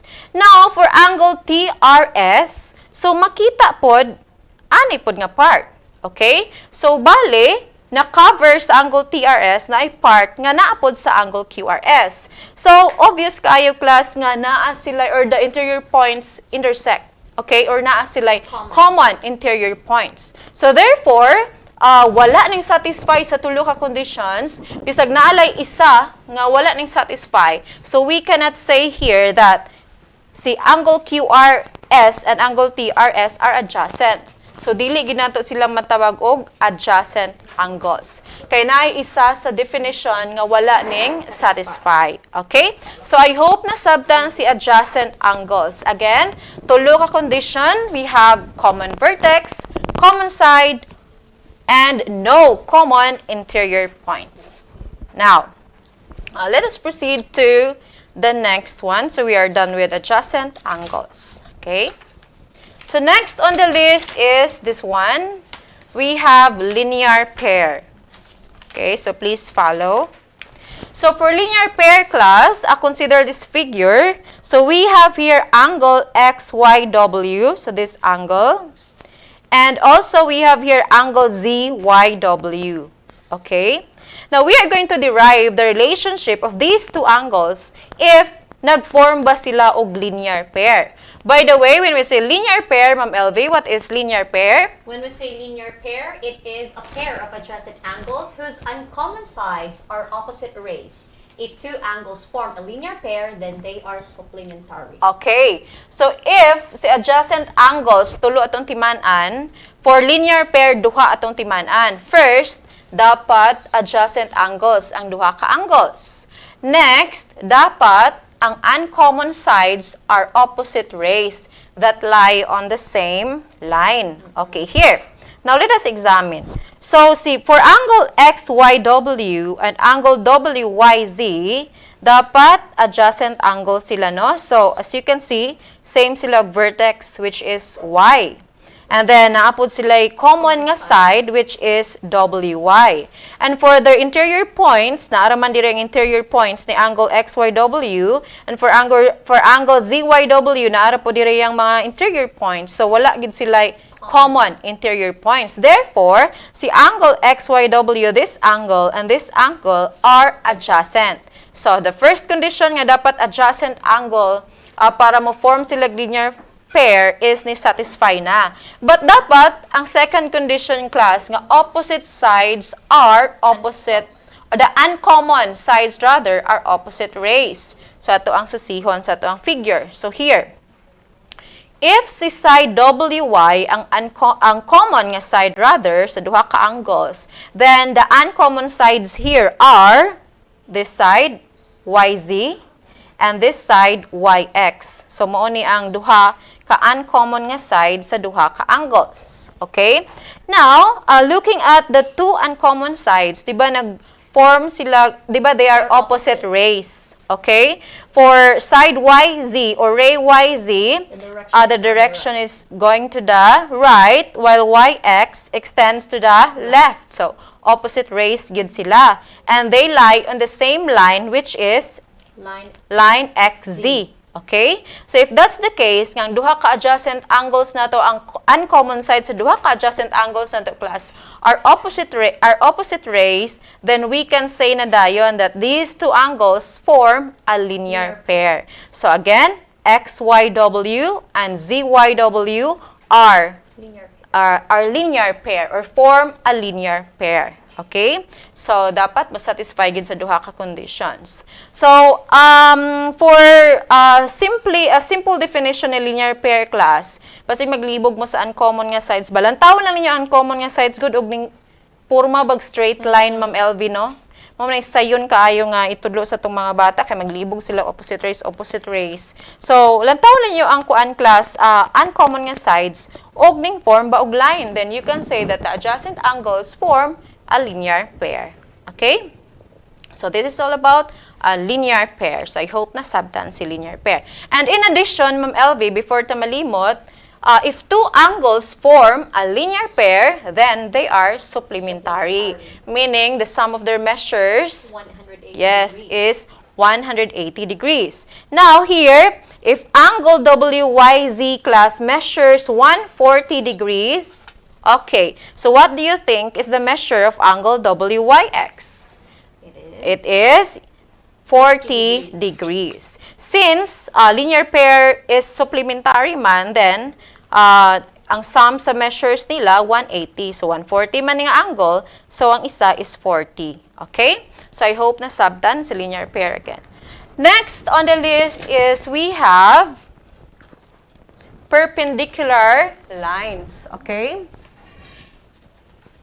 So for perpendicular lines class, please consider this figure right here. Okay. So we have here lines AC and BD. So lines AC and BD are intersecting lines. Intersecting meaning they meet or they cross each other. So, ang timanan class basta mag-intersect ang duha ka lines na upat ka angles nga ma-form. So in this figure, we have angle 1, angle 2, angle 3, and angle 4. But as you can see, class, si angle 1 na to is sa angle na square nga symbol. So it denotes what? It has a 90 degrees. Yes, it measures 90 degrees or angle 1 here is a right angle. So if ang isa ka angle class sa upat ka angles nga na-form is a right angle, then automatically the rest of the angles are right angles na dayon. Okay? Like angle 1 and 3 here are vertical angles, so they're congruent, so 90 pod. Angle 1 and 2 supplementary, so 90 si angle 1, 90 pod si angle 2, and so on. Okay? So if two lines class intersect and form four right angles, then we can say that the two lines are perpendicular to each other. So here we can say that si line AC, so here, since line BD and line AC here class intersect and then they form four right angles, then we can say again that line AC is perpendicular to line BD. Okay? Take note of this symbol. So, binaling a letter T. So, this is a symbol for perpendicularity. Or you can say that line BD is perpendicular to line AC. Okay? Again, timaan sa perpendicularity or perpendicular. So, ang duha ka lines nag-intersect and nag-form og upat ka right angles. Then you can say that katunga lines nga nag-intersect perpendicular. Okay? Next is we have this one. Okay, we have parallel lines. Unsa po ni si parallel lines? So here. For parallel lines, consider this figure. So this is a cube. Okay? So segment AB here or side AB and segment CD, okay, they lie on the same plane, right? Plane ABDC. So if we are going to extend side AB and side CD, atong i-extend ang duha ka side, okay, di gina sila magtagbo class. Okay? If that's the case, nga ang linya, ang duha ka lines, inig-extend na to, di sila mag-meet, therefore, they are called parallel lines. And we can write that as AB is parallel to CD. Okay? So this symbol is a symbol for parallelism or parallel, okay? So again, AB is parallel to CD. They lie on the same plane, and if atwa silang i-extend, they will never meet. Okay? So actually, class, daghan pa kaitang parallel lines nga makita ano nga figure. Okay? So we have here AC, this side AC. Unsa may ka-parallel ni side AC, Ma'am LV? It's parallel to To? side BD. Yes, we have AC parallel to side BD. They lie in the same plane and they will never meet. Now, how about side AC and side AB? So, kaninga side and kaninga side. So, they lie on the same plane, but if we are going to extend them, they will meet. No, mag-meet sila diri nga part or they intersect. Meaning, if they intersect, so di na tanto sila matawag og parallel lines. Okay? So, that's all about our grade 7 math lesson. So, we have, as a review, we have adjacent angles, linear pair, perpendicular lines, and parallel lines. Okay? So, grade 8 mathematics lesson will be discussed after this short break. This is Astral Academy. Cyber School.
matuto sa mga aral sa mundo.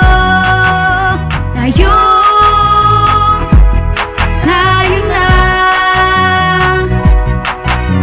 tumutok na sa TV, mag-aral ng maigi to get the lessons easily. It's tangkop, tangkop, tangkop time. We learn all things, it's very fine, masaya. Tutok na. It's tangkop, tangkop, tangkop time. We learn all things, it's very fine, masaya. Tutok na.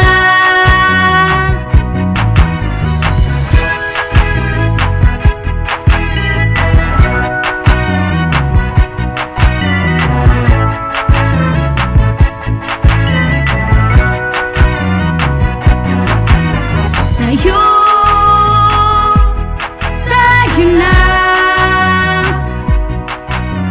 Let's come and learn together, supporting one another. We love, we care, we share. It's tangkop, tangkop, tangkop time. We learn all things, it's very fine, masaya. Tutok na. It's tangkop, tangkop, tangkop time. We learn all things, it's very fine, masaya. Tutok na.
And we are back, still here in Astral Academy Cyber School.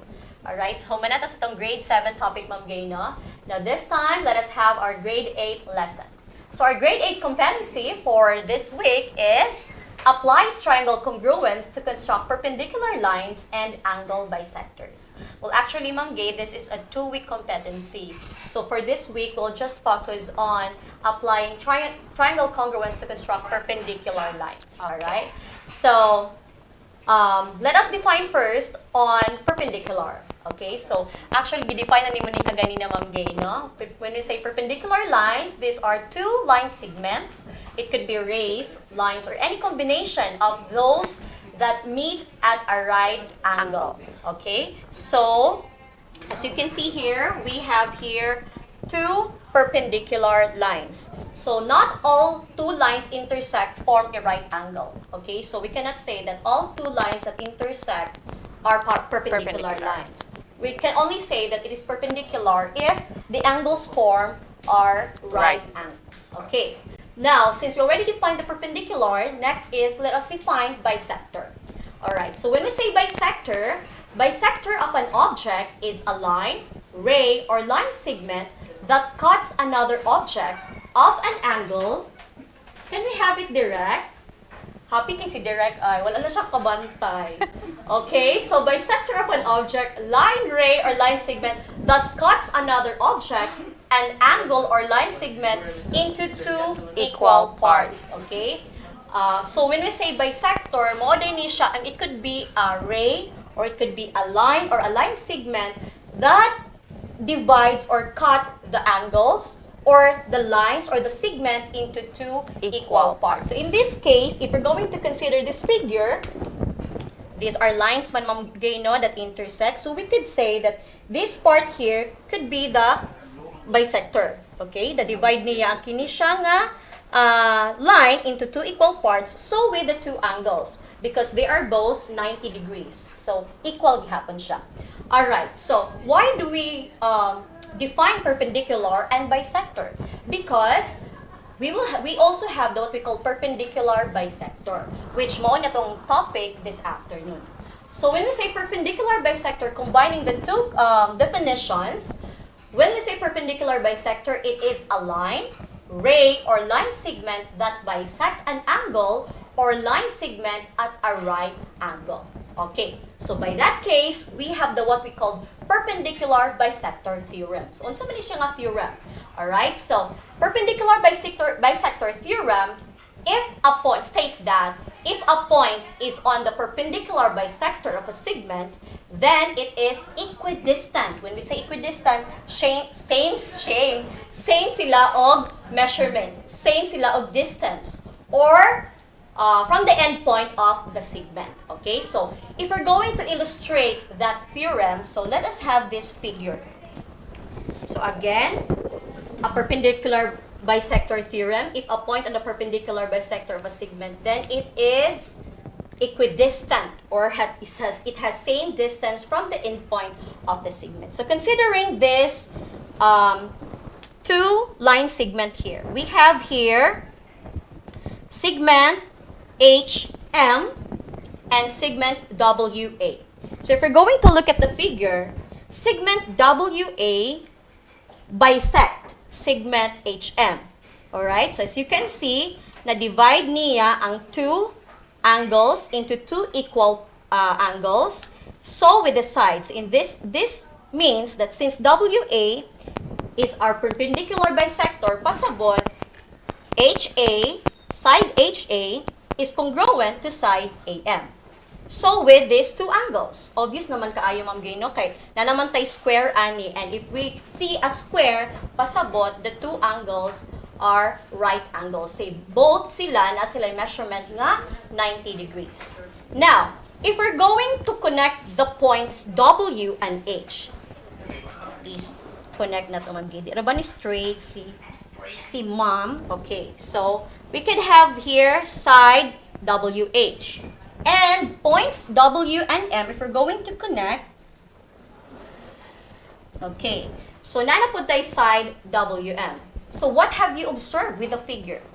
Okay, so naana tayo two right triangles. As you can see, we can have a triangle WAH and triangle WAM. Okay, now, we already have here two right triangles. Okay, pero wata kabalo kung same ba ni sila or congruent triangles ba ni sila. Now, based on the figure, we could say that this side here, WA, is of course congruent to itself, right? So we could say that side WA is congruent to side WA. That is, the reason is reflexive property. So again, any side is congruent to the side itself. Next, since these two, the sides WA is congruent to itself, then it is perpendicular to side HM, we could also say that angle WAH is congruent to angle WAM. Sa gani reason na to, ani? Since this is a perpendicular bisector, then that means these two angles here are congruent, and it follows also that these two sides are also congruent. Both angles measures 90 degrees. Alright. So after that, again, isulat na to that si side HA is congruent to side AM. HA is congruent to side AM. What's the reason? Again, the perpendicular bisector. It cuts the two angles into two equal angles, and so with the sides, it cuts the segment into two equal segments. So in that case, side HA is congruent to side AM. Now, applying the triangle congruence, as we can see, side, angle, side.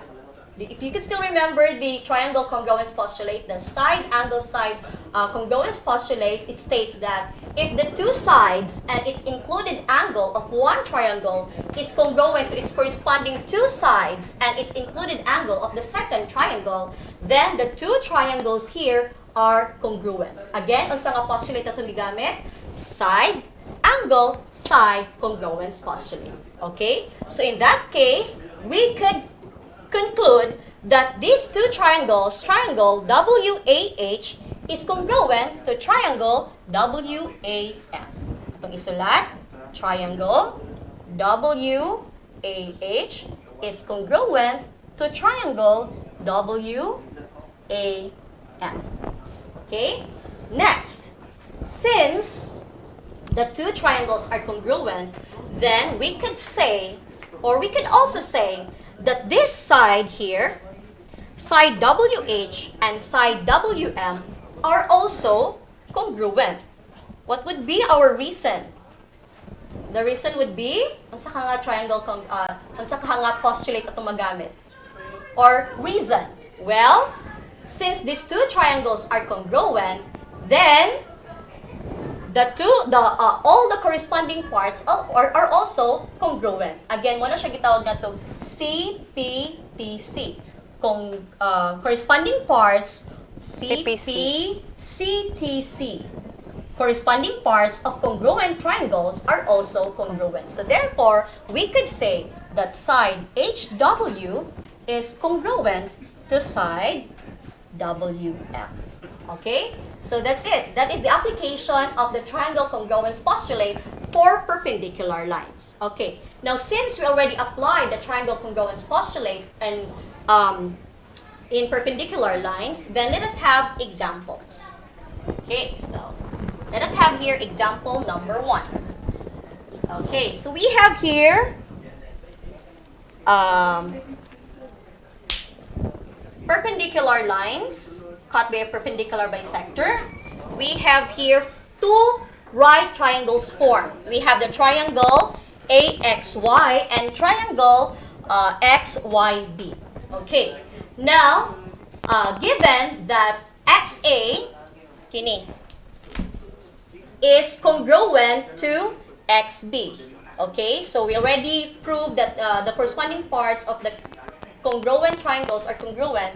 So we have here side XA is congruent to side XB. Now the question is, what is the measurement of side XB? Now looking at the figure, now nato no? This side here, XA, we know that it is congruent to side XB. And it is given that side XA equal to 12. So what does it mean? You are right. This side XB is also 12. Very good, because these two corresponding sides are congruent. Another example. We have here two right triangles also formed by the perpendicular lines. The question is, find XZ. Okay. Let us find the measurement XZ. Now here, it is given that XL is equal to 8. The question is the measurement of this whole line here, XZ. Now since this line here is cut by a perpendicular bisector, pasabot, these two line segments here are equal. So since XL is equal to 8, then we could also say that side LZ is also equal to 8, right? Okay, congruent man sila nga sides. Now the question is, what is the measurement of this whole thing? The side XZ. Now since we already know that side XL is equal to 8 and side LZ is equal to 8, then all we have to do is just add the two measurements. So therefore, 8 plus 8 is equal to, right, it is 16. So therefore, the measurement of side XZ is equal to 16. Alright? Now, next example. Let's just use this part here because it requires a solution.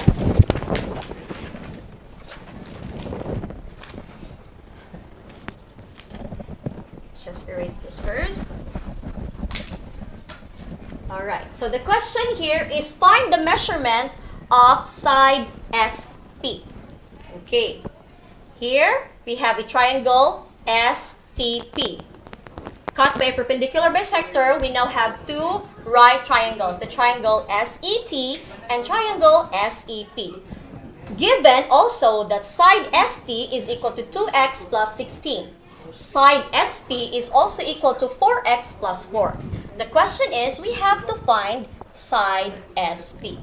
So, sa matong buhaton, based on our perpendicular bisector theorem, side ST is equal to side SP, right? Corresponding parts of congruent triangles are congruent. Now, given that ST is 2x plus 16, we now have 2x plus 16 is equal to, the side XP is 4x plus 4. So, therefore, this is equal to 4x plus 4. Ang atong buhaton karon learners is we have to find the value of x. Okay? And to find the value of x, of course, we have to combine like terms and isolate the variable x. Now, combining like terms here, we could have 2x. We can use transposition method para sa yun ra. Okay? Again, for transposition method, you are going to change the sign once you cross on the equal sign.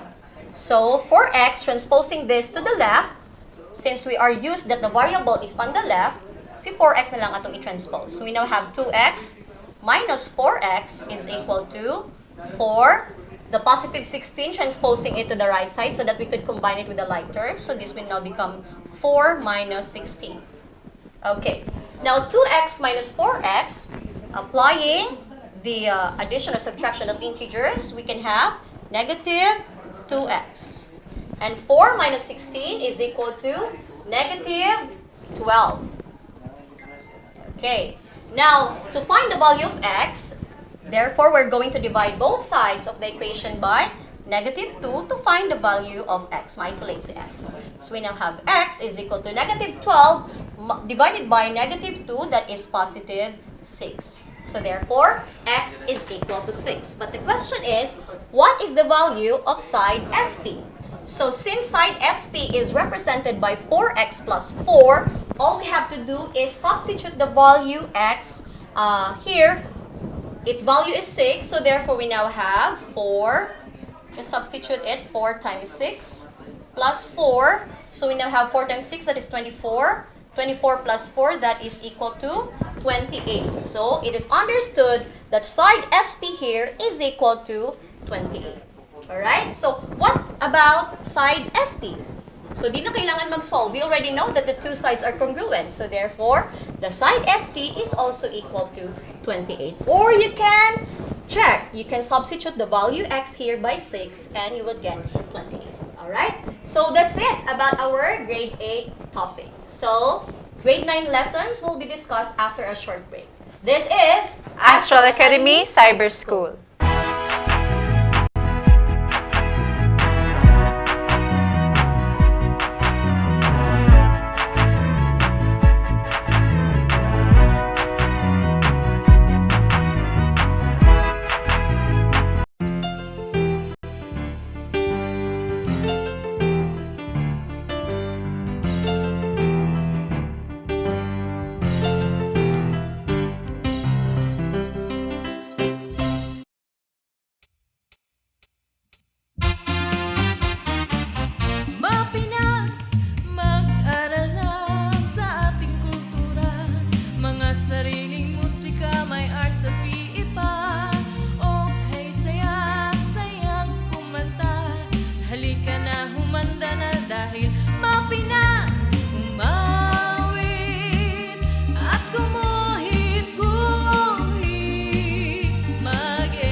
This is the way we speak. This is the way we read. This is the way we write. This is the English way. This is the way we speak. This is the way we read. This is the way we write. This is the English way.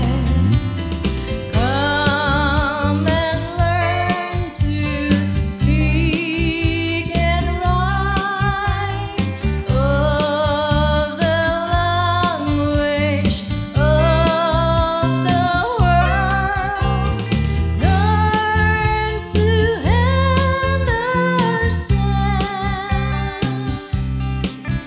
the language.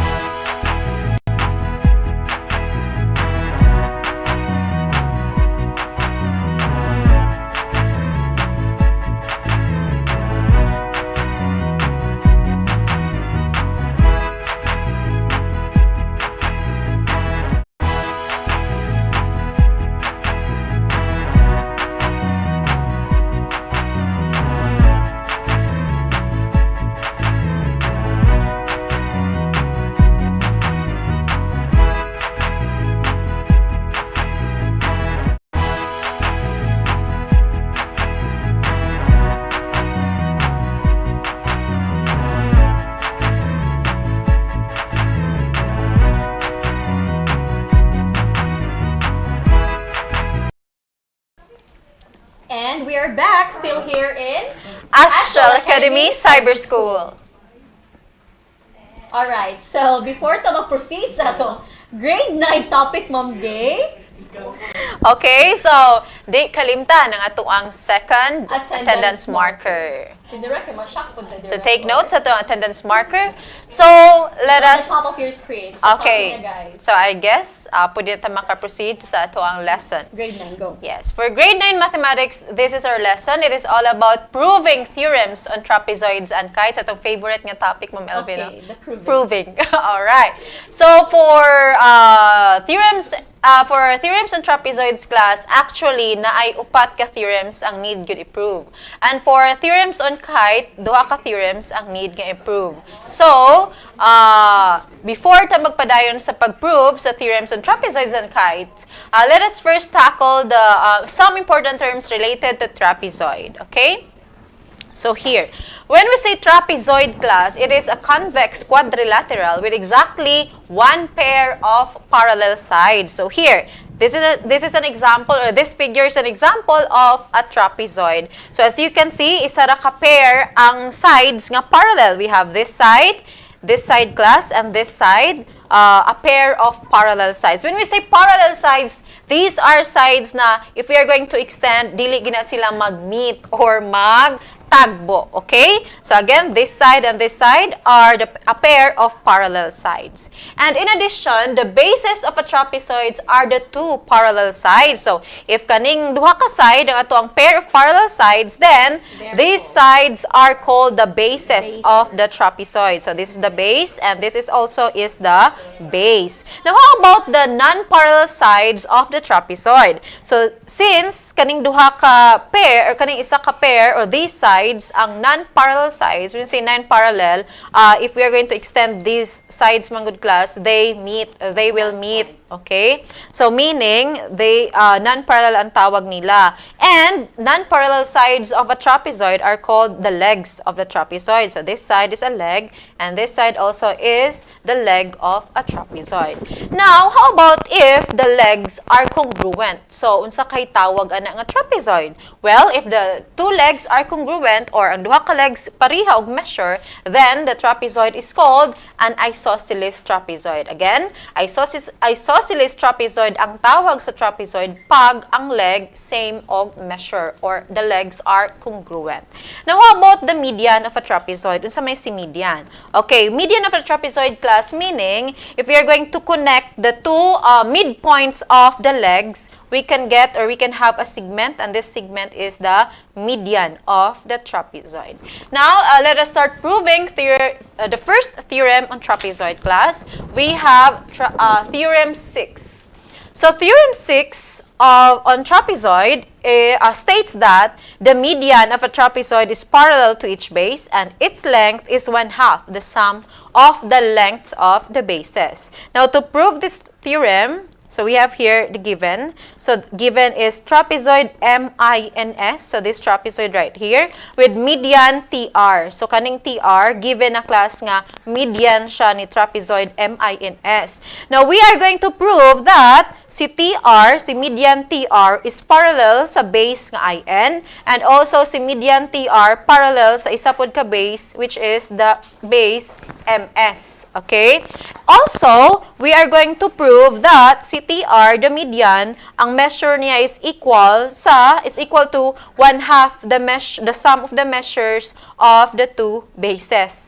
Okay, so that is all about the concept of theorem 6. So, and to prove theorem 6, here is our proof. So, for statement number 1, of course, are given. Okay, so we have trapezoid MINS with median TR. Reason is, of course, given. So, next statement, we have draw IS with P. So, here, draw segment IS with P as its midpoint. So, we have here IS, diagonal IS with point P as its midpoint. So, if you are asked to draw a line or diagonal baka given the figure, you could use the reason line postulate. Alright? So, for our third statement, we have TP is equal to 1/2 of MS. And TP is parallel to MS. So, again, TP, so this segment, TP, okay, this segment is equal to 1/2 the side MS, and the segment TP is parallel to MS. If you remember our lesson last week, di ba, we talked about the triangle midline theorem. Now, focusing on triangle MIS here, so kaning triangle MIS, so since TP is the midline or median of this triangle, then applying theorem 5 rather, that the midline of a triangle is parallel to its base and its measure is 1/2 the measure of the base. So, that is why our reason for number 3 is theorem 5, which is the midline theorem, specifically on triangle IMS, so this triangle. Okay?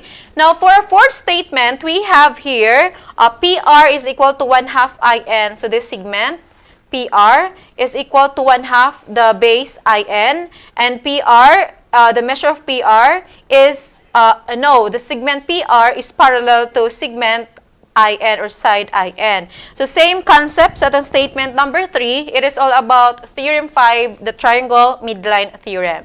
And that is for sure the reason here.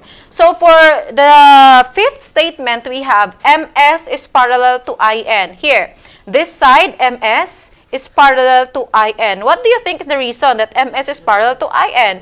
Well, this is the definition of a trapezoid, that it has one pair of parallel sides. And these are side IN and side MS. So, the reason, of course, definition of trapezoid. For next statement, we have PR parallel to MS. PR parallel to MS. What do you think is the reason? PR parallel to MS, that is transitive property from statement 4 and 5. Since our statement 4 naka-indicate diri class that PR parallel ni IN, and for statement 5 MS parallel ni IN, so by transitive property, it follows that PR is also parallel to MS. Okay? So for next statement, we have TP is parallel to IN. So TP, this segment is parallel to IN also. The reason is transitive property again, statement 3 and 5. So, statement 3 and 5. So, since we have here TP parallel to MS and MS parallel to IN, so it follows that TP is also parallel to IN. For our next statement, we have TP and PR are both parallel to IN. So, this segment TP and PR both parallel to IN. And also, TP and PR both parallel to MS. So, this segments TP and PR parallel pod ni MS. So, it follows that points T, P, and R are collinear points. Okay? So we have points T, P, and R. So klaro man sa itong figure that the points T, P, and R are collinear points. When we say collinear points, class, these are points that lie on the same line. So here, points T, P, and R lie on the same line, which is T, R. Okay? So what is the reason? That is what? So we have here the reason. TP and PR are either parallel on the same line. That is definition of parallelism. Okay? So if we have TP and PR parallel to IN, so same rapod na siya, class, og maingon tag TR, the whole segment itself, parallel ni IN, which is na-prove na ang angay natong i-prove ani nga theorem. Now, how about TR parallel to MS? So, TR parallel to MS, di ba sa itong statement, diri class nga, TP and PR parallel to MS, so it is also the same as umingon tag TR parallel to MS. So, it is already proven that the median is parallel to the bases of the trapezoid. Now, last but not the least is kanina lang yun ang atuang i-prove. So, how about for our next statement? We have here statement number 9. Okay? So, for statement number 9, we have TR is equal to TP plus PR. So, TR is equal to TP plus PR. So, that is, of course, segment addition postulate. And for number 10, that is TR is equal to 1/2 MS plus 1/2 IN. That is by substitution. Okay? Since our statement 4, it is indicated na class that PR is 1/2 IN. So, here, PR 1/2 IN. So, substitute lang si PR by 1/2 IN. And for TP, it is equal to 1/2 MS. So, it is indicated sa statement 3 here, okay, that TP is equal to 1/2 MS. So, by substitution, ang reason. Alright. Now, for our last statement, from statement number 10 na to class, by distributive property of equality, TR is equal to 1/2 MS plus 1/2 IN can also be written as TR is equal to 1/2 the quantity of MS plus IN. Okay? So, it is already proven. Alright? The reason is distributive property of equality. So, this is all about Theorem 6. Its concept is the median of the trapezoid is parallel to the bases and its length is 1/2 the sum of the lengths of the bases of the trapezoid. So, if si IN na to class measures 4 cm and then si MS na to measures 12 cm, then what do you think is the measure of the median TR? Okay, since the median TR is 1/2 the sum of the measures of the two bases, then 4 plus 12, that is 16, and half of 16 is 8. Therefore, TR is 8 centimeters. Okay, so this is Theorem 6. Right, so for Theorem 7, 8, and 9, di ba, we've mentioned earlier, Ma'am Elvin, no, na for theorems on trapezoid, there are 4 theorems. So, naapay Theorem 7, 8, and 9 nga nahibilin. So, of course, learners, so it's a challenge for you. So, you will be the one to prove Theorem 7, 8, and 9 for trapezoids. Okay? So, di maguol, kay makita na sa inyong printed learning materials or SLM. Alright? Now, let us proceed to proving theorems on kite. Okay? But before that, what do you mean by kite? So, what is a kite, by the way? So, here. So, this is a kite. So, this figure is a kite. When we say kite, class, it is defined as quadrilateral with two pairs of adjacent and congruent sides. So, as you can see here, this side and this side are adjacent sides and they are congruent. And this side, both on this side, are adjacent sides and are also congruent.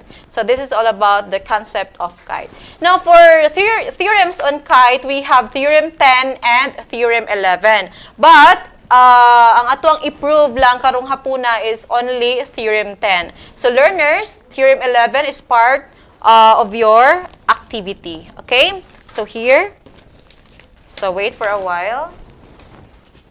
So, we are going to prove Theorem 6. Theorem 10 rather. So, what is Theorem 10 of a kite, Ma'am LV? Alright, so the theorem 10 of a kite is, in a kite, the perpendicular bisector of at least one diagonal is the other diagonal.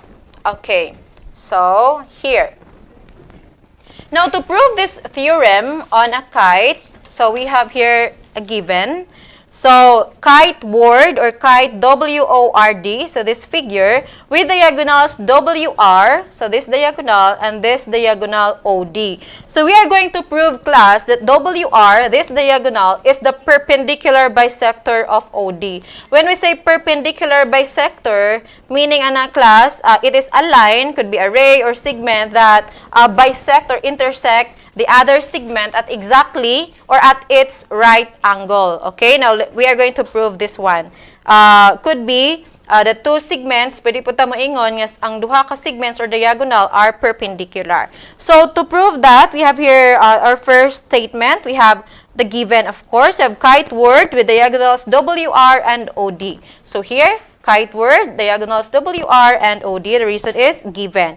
For next statement, by definition of a kite, we can say, class, that, di ba, class, kite is defined by adjacent sides niya are congruent. So we have, for statement 2, we have WO, so this side is congruent to WD. So this side is congruent to this side. And OR, this side, is congruent to this side DR. Okay? So our reason is definition of a kite. For a third statement, of course, mag-base that sa itong statement number 2.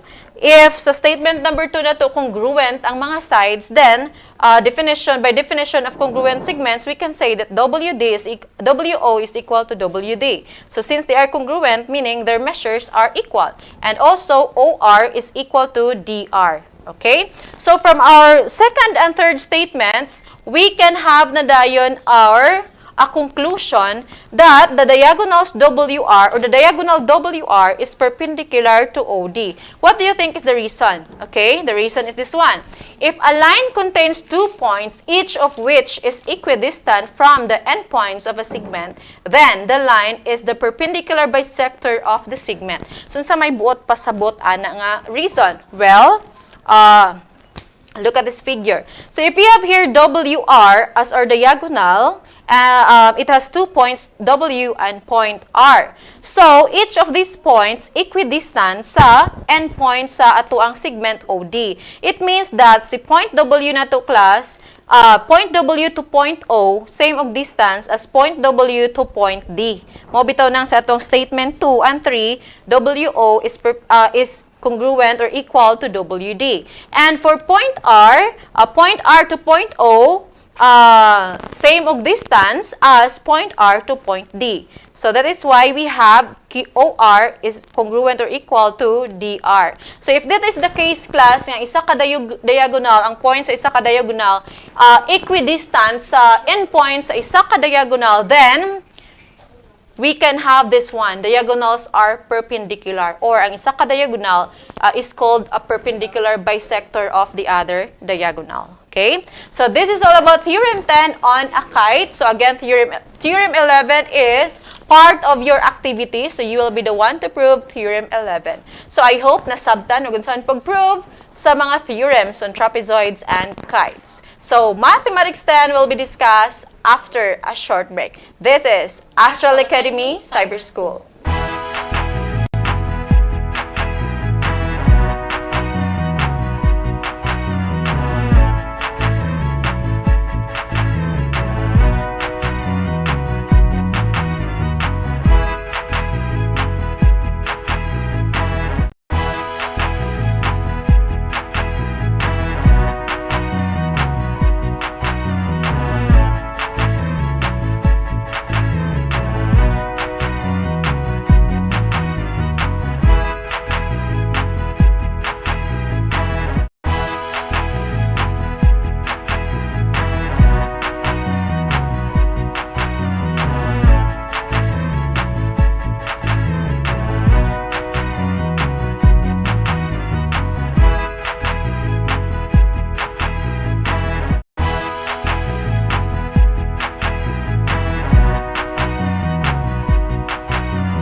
likas na yaman.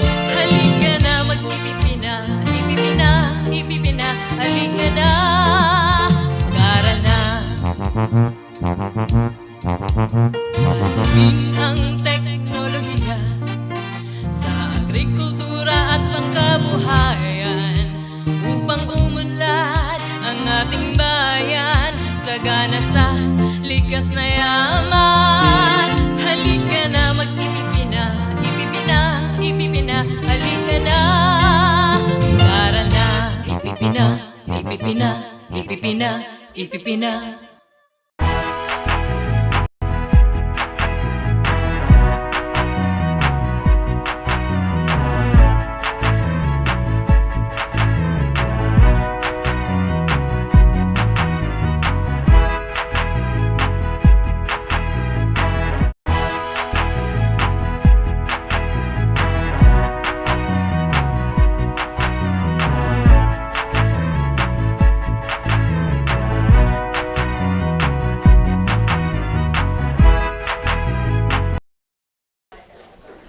And We are back. we are back still here in Astral Academy Cyber School. Alright, so Ma'am Gay, we're done with the grade, Grade 7, seven, grade 8, grade grade 9, nine. and this time we'll have the last grade level, and that is the grade 10. So, the competency for our grade 10 is illustrate mutually exclusive events. Actually, we already have defined this one last week, no? So when there are two or more events, it is important to understand how they are related before finding the probability of one or the other event occurring.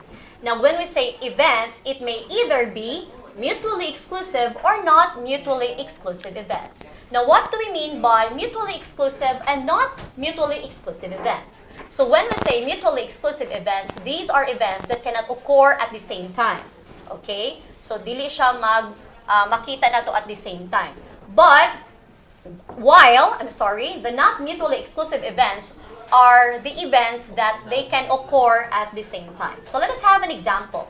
Okay, so, drawing a card from a standard deck of 52 cards. What is the probability of drawing a king or a queen? Okay? So, kung magpili ta og cards out of the 52 cards, what is the probability daw nga imuhang makuha is a king or a queen? Now, this example shows, well, a mutually exclusive event. Why? Because since if mag-draw ta og isa ka card and nabunot nato is king, dili man mahimong queen siya at the same time because we don't have a card nga king, nga queen, or the other way around, queen siya at the same time king siya. So they are that kind of example is a mutually exclusive event. Well, this second example, if you draw a card from a standard deck of 52 cards, what is the probability of drawing a queen or a heart? So in this case, this problem is not mutually exclusive event. What is the reason? So kung magkuha ta og card out of 52 deck of cards, well, there will be a case nga ang imong mabunutan is a queen and at the same time heart. So therefore, that kind of example is not mutually exclusive events because they occur at the same time. Now, if we are going to find the probability of a mutually and not mutually exclusive events, well, we also discussed this one already last week. Okay? So since we are focusing on the mutually and not mutually exclusive events lang, so here are the two different formulas.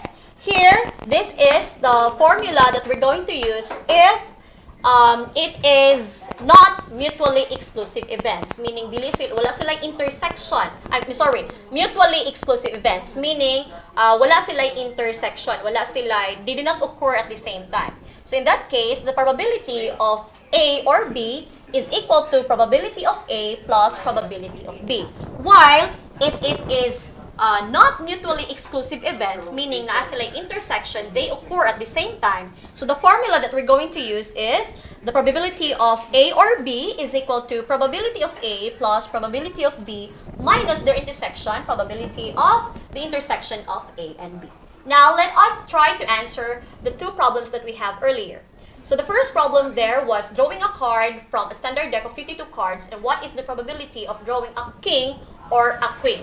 So in that case, that is a mutually exclusive event. So using this formula, let us find first the probability of A. Well, the probability of A, that means drawing a king. So, pinaman kabok king in a 52. Well, we have 4. So, therefore, we can have 4 over 52 plus the probability of B. What is the probability of getting a queen on the 52 deck? Well, we have 4 queens man in a card, diba? So, therefore, that would be 4 over 52. Alright, so simplifying, we now have 4 over 52 plus 4 over 52, and that is equal to 8 over 52. And since we could still simplify 8 over 52, our final answer would be 2 over 13. So that means 2 over 13 is the probability of drawing a king or queen in a 52 deck of cards. Alright? Now let's try to answer the second problem. The second problem that we have is, if you draw a card from a standard deck of 52 cards, what is the probability of drawing a queen or a heart? Well, this problem is not mutually exclusive events because there would be a time na ang imong makuha ang card is a queen and at the same time heart. So, using this formula, let us find first the probability of A. That means getting a queen. So, getting a queen, we have 4 queens in a 52 deck of cards. So, that means 4 over 52. And that is 4 over 52 plus the probability of, well, let's change this so that it's clearer. So we have here 4 over 52 plus probability of getting a heart card. Well, since we have 13 kinds of or chances makuha tag heart nga card, so that would be, the probability would be 13 over 52. Since there is an intersection wherein we could get a queen at the same time nga heart siya, so isa naman nakabuk card, no? Queen nga heart, so that means the probability of the intersection of A and B would be 1 over 52. So now let us simplify. So we have 4 over 52 plus 13 over 52 minus 1 over 52. Simplifying, we can have 16 over 52. And 16 over 52 can be simplified as 4 over 13. So that means 4 over 13 is the probability of getting a queen or a heart. Okay, so that is the mutually exclusive events and not mutually exclusive events. Okay, so before we end, let us not forget our third attendance marker. Well, the third attendance marker is already on the top of your screen. So take note, learners. This time, let us, before we say goodbye, we will say thank you to our executive producer, Sir Gasser Sepe. Thank you so much, sir. And yes, Ma'am And of Jay? course, for our technical team, so we have here Sir Julio, Sir Abapo, and Sir Saavedra. So thank you so much. Thank you so much also, learners, for watching our live this afternoon. Yes. All right, so this has been Miss Elvin Nueva. And Ma'am Gay Soterio Saavedra, See you on our next live. This is Astral Astral Academy Cyber School. Bye!